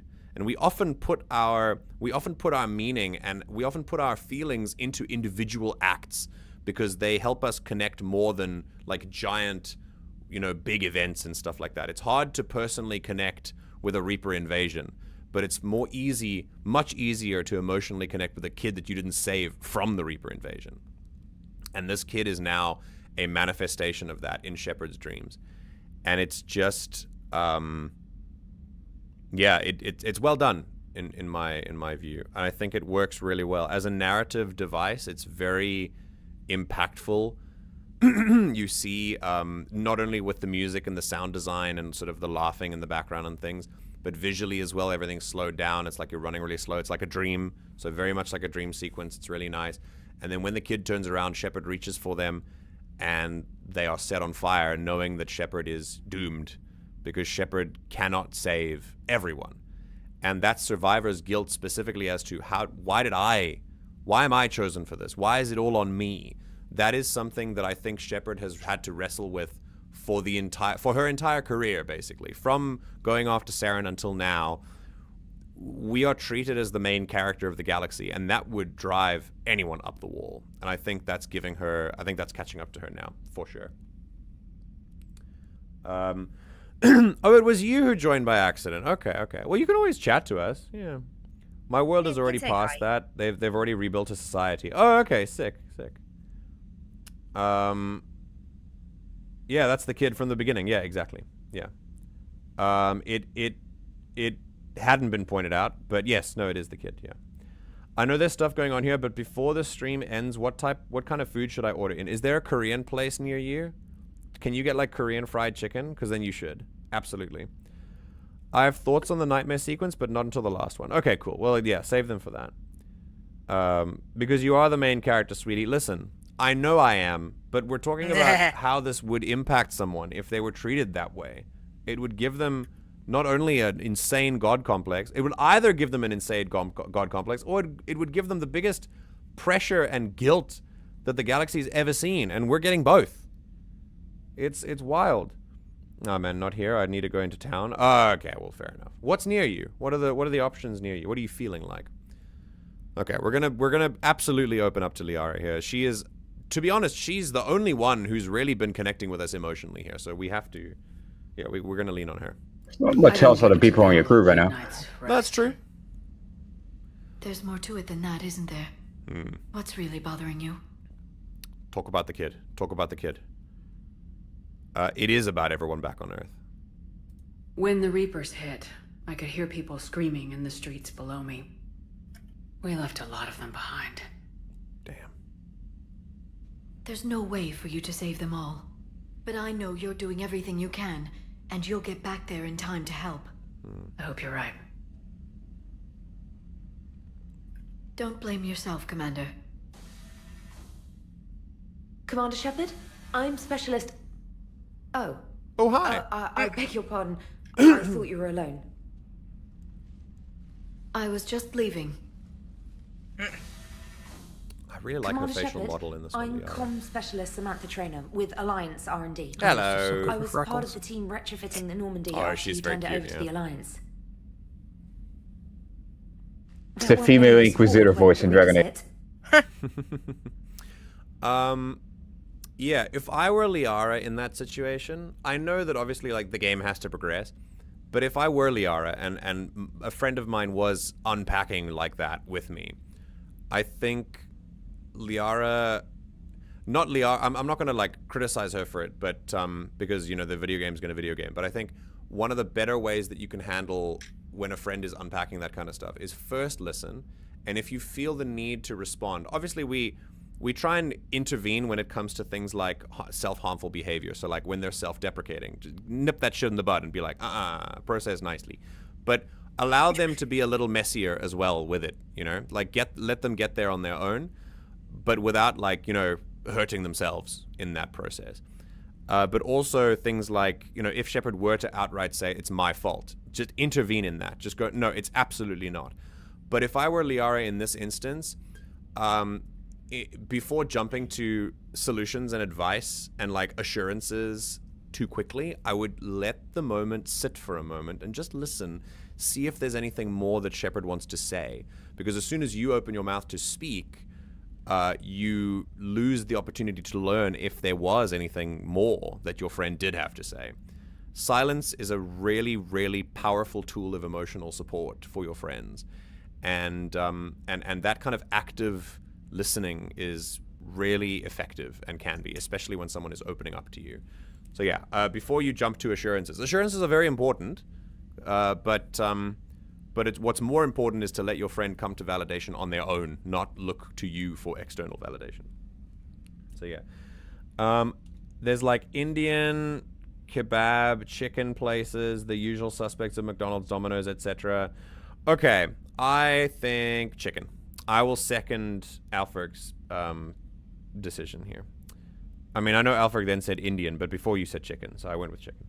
How did the elusive man feel about you turning over the SR2 to the Alliance? I'm sure he loved it. I'm sure it was so cool. Anyway, here we go. Slow down, Specialist Traynor. You're doing fine. Thank you. I worked in a lab. I never thought I'd be serving on a ship. Why don't you tell me about the retrofits? The ship's in line with Alliance regs now, and it has new, top-of-the-line quantum entanglement communicators. Nice. In fact, Admiral Anderson had intended to use the Normandy as his mobile command center. Yo! That's no longer an option. Yes, I heard he chose to stay and fight. In any event, I'm honored to serve under you, Commander. Nice For to as meet long you. as you need me, that is. They only sent me here to oversee the retrofits. Shepard, some of our systems require further testing, and Specialist Traynor has been extremely effective during installation. Good to I know. would prefer that she remain.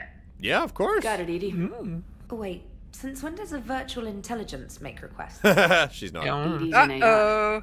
Fully self-aware. Oh, I knew it. I knew Joker was lying. He told her. It to be a simple VI to protect myself.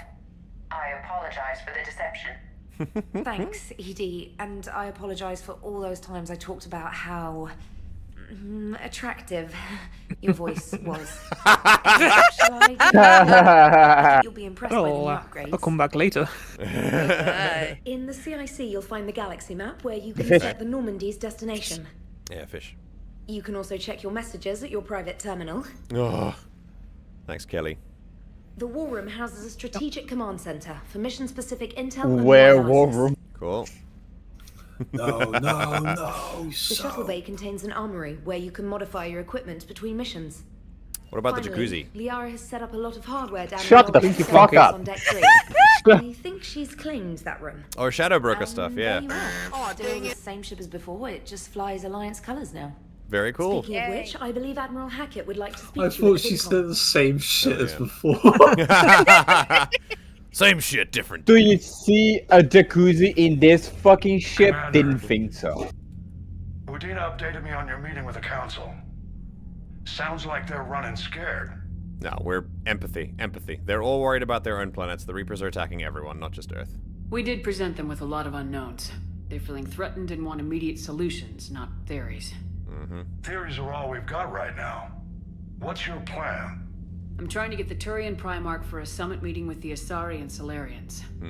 I'll bypass the council and appeal directly to their leadership. Oh, yeah, That's good. I like it. This is where we start laying the groundwork for our counterattack. Unfortunately, we don't have a whole lot to back it up right now. Then build alliances. Gather everything and everybody you can for the cause. What about the Prothean device? Find me people who can help build it, and if you can't, I'll take ships, soldiers, supplies, whatever you can get. Okay. We need to keep hitting the Reapers across every theater of war they open. Buy us time to figure out the device. And when it's finished? Assuming it ever is, we pool all our resources. Think of it as a giant armada for delivering the device, when the Reapers are most vulnerable. The stronger you can make that armada, the better the chances of punching through. I am constantly aware of how many people are going to die just so that we can buy time to build this thing and to make alliances. It is unfathomable to me. How many have already died? Some of you may die, but that's a sacrifice I'm willing to make. If you also listen carefully, you'll find there's actually a piano on the Normandy as well, so I think that might be something to just realize. You know what's gonna kill me? In the Citadel DOC, in the same room, in the same area, there is a jacuzzi and there's a piano. Amazing. I will be spending time there many places. What about Earth, sir? We'll just have to hope Anderson and what's left of the Alliance forces can hold out until we've dealt with the enemy. I understand. Good. Then make it happen, Commander. I'll be expecting regular updates on your progress. Hackett out. I love him. He's such a bro. Okay. And that is armor mod kit. What's that? An armor mod kit. An armor mod kit. That sure. Okay, and right, so this is the war room. That's the war terminal. We'll use that in a second. Where is it? We're gonna hopefully. Where's the war room? I'm a third-party representative that is representing the people of Arglak's MERPG mod server. They request one jacuzzi and one piano, preferably in the jacuzzi. Oh no! There's. What do you mean ship rotates and water spews around the ship? There's Mass Effect fields. It's artificial gravity. Oh. Even with like regular gravity, the water will spill out. When there's like big maneuvers. No, the Mass Effect field's built into the jacuzzi containing the water. Yes. All right, so we have the Alliance. We have the Alliance. Now we have the Terminus fleet, which is Aria's stuff. So the Terminus fleet is an assortment of mercenary vessels and pirate ships bound together by little more than common geography and a fear of the Reapers. That's cool. This is one of my favorite moments in all of Star Wars, and it comes right at the end of The Rise of Skywalker, where it's just a fleet of warships that come down to take the Empire, and it's not organizations or anything, it's just people. And it's that whole idea of it's the running theme of Star Wars in that like there are more good guys, they just need to be inspired to fight for what they believe in. And it's just and people. seeing seeing just all of those ships out there, just people who are there to do some good, is amazing. It's an amazing moment. Especially if you take like all 9 movies as context. Okay, so the fleet is functioning as one under the leadership of criminal warlord Aria Talok. I'm sure she feels great about that. Okay. Right, cool. That's the war terminal. We're gonna do a quick rundown. We're not gonna talk to crew members right now. We're gonna do a oh, this is where Morden used to be. Interesting. Okay, cool. So this war room is where like the Elusive Man's sort of terminal was and things like that. And then this is where Morden was. Which is now there, because that's the same table. Yeah, yeah, same table. And then also, there's that ladder that goes down, that Joker went down during the Collector attack. And then this should be the... The Council won't help. Come on, Sarah. If Thestia was lost and Earth hadn't been touched yet, you can be damn sure we'd be guarding our own borders. Yeah. Fucking based. Oh my god. I love that. Who are you? Promotion immediately. You will no longer standing by watching me walk through this freaking like weapon scanner thing. You are now an admiral. Incredible. Yeah, you have the authority to do that. Yeah, we do. Commander Shepard. Incredible. I don't think you can promote people to admiral. The Alliance has found a new service Oh, that's lab true. on Yeah, Sanctum. fair enough. Admiral Hackett would like you to investigate. Oh, a Cerberus lab. Oh, we love sticking it to Cerberus. Let's do that. Haven't seen Joker yet. Oh, we haven't seen Joker yet. Okay, we're gonna read messages. I think I'm struggling. Oh, yay! No elevator. We just kind of go. That's awesome. I like that as well. Okay, no, it's past 1 a.m. We're gonna talk to Joker once, and then that's it. Yeah. I think, yeah, soldiers who have that, like, soldiers who have that kind of self-awareness, that, like, or rather awareness is amazing. I love that. Love that. Just people in general who have that kind of awareness. Also, the Normandy looks like it's under construction. I feel like there are more upgrades we need to put on. It is. They were retrofitting the Normandy because after they were taken from Cerberus, but since the war started, they kind of had to take it. Oh, there's the airlock. Very cool. Okay. Joker, my boy! Hey, Commander. You know, I had my doubts about the Council. But after years of ignoring your warnings, they're finally willing to step up and tell you they just can't help.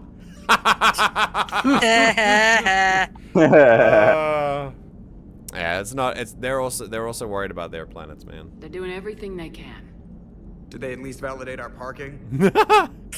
Well, let me know if you want me to get them on the channel and then hang up on them. You know, for old time's sake.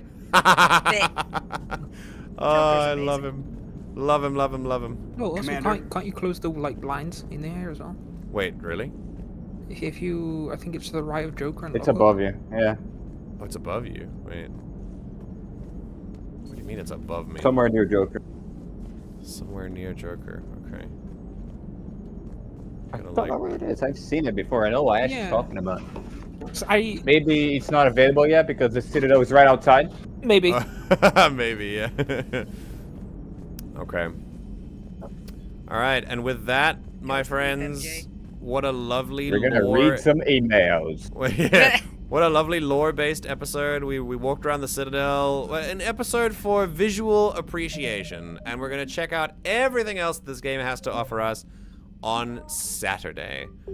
So yeah, to give a quick recap of what we did, it was basically just Citadel stuff. We walked around, picked up some side quests, interacted with all of the people in the Citadel, and basically just personally connected ourselves with everyone here on the home front and realized the war hasn't quite made it here yet. A lot of people are still not quite believing it, and realizing that even though that exists, there's still a lot of refugees around here, and it's still, the effect is very immediately being felt. So there's a bit of a contradiction there. We also spoke with the council. They admitted that they can't really help us, or they won't help us because they're focusing on their own worlds. But as soon as we have more evidence of something that can actually stop the Reapers, we might get them to we might get them to play ball. In the meantime, we're going to bypass the council leadership and go directly to the leadership of each planet, starting with the Turian leadership of Palaven, freeing the Primarch, who's currently trapped on one of the moons of Palaven, from a Reaper assault. Hopefully that could get us the allegiance of the Turian Councilor. So yeah, that'll be our next thing. So next time on Mass Effect, we'll be running around doing some of the side quests, checking out the Normandy, and if we have time, we'll go and do Palaven. But that's about it, really. So I've done my save. That's oh, there's also a Cerberus lab. Yeah, we will definitely be doing side when quests. he sees the Quasar machines again in the Citadel DLC. Oh, yes, yes, Citadel. Oh, I can't wait till we get to the Citadel DLC. It's gonna be great. Oh, all right. Yeah, there you go. Right, it is now 1:27, so I'm going to bed. But thank you everyone for providing your insights here. It's been valuable as usual. Have a lovely evening, and I'll see you all probably sometime soon. Goodbye. Bye. And goodbye to the rest of you as well. What a lovely stream it's been. Thank you so much for being here and for for helping out with this. Ooh, this is new. A new one was added. That's so sick. Very nice. The playlist was updated. So, everyone, that makes it 1:27 in the morning. That'll be it for today's stream. Thank you for tuning in. Whether you've been in the background, watching the VOD, live in chat, reactive, not reactive, doesn't matter. I'm happy that we could spend this time together. So thank you for making this stream a part of your day, and thank you for allowing us to experience this game together. I hope that you feel like you've learned something. I hope you know that I've learned something from all of you, and your insights have been fascinating as usual. And for now, Ray, enjoy your dinner. And for everyone else, have a pleasant evening, afternoon, morning, wherever you happen to be in the world. Make sure you drink plenty of water, that you are kinder to yourself than you're currently being, and I'll see you all in the next stream when we do it all over again. Take care!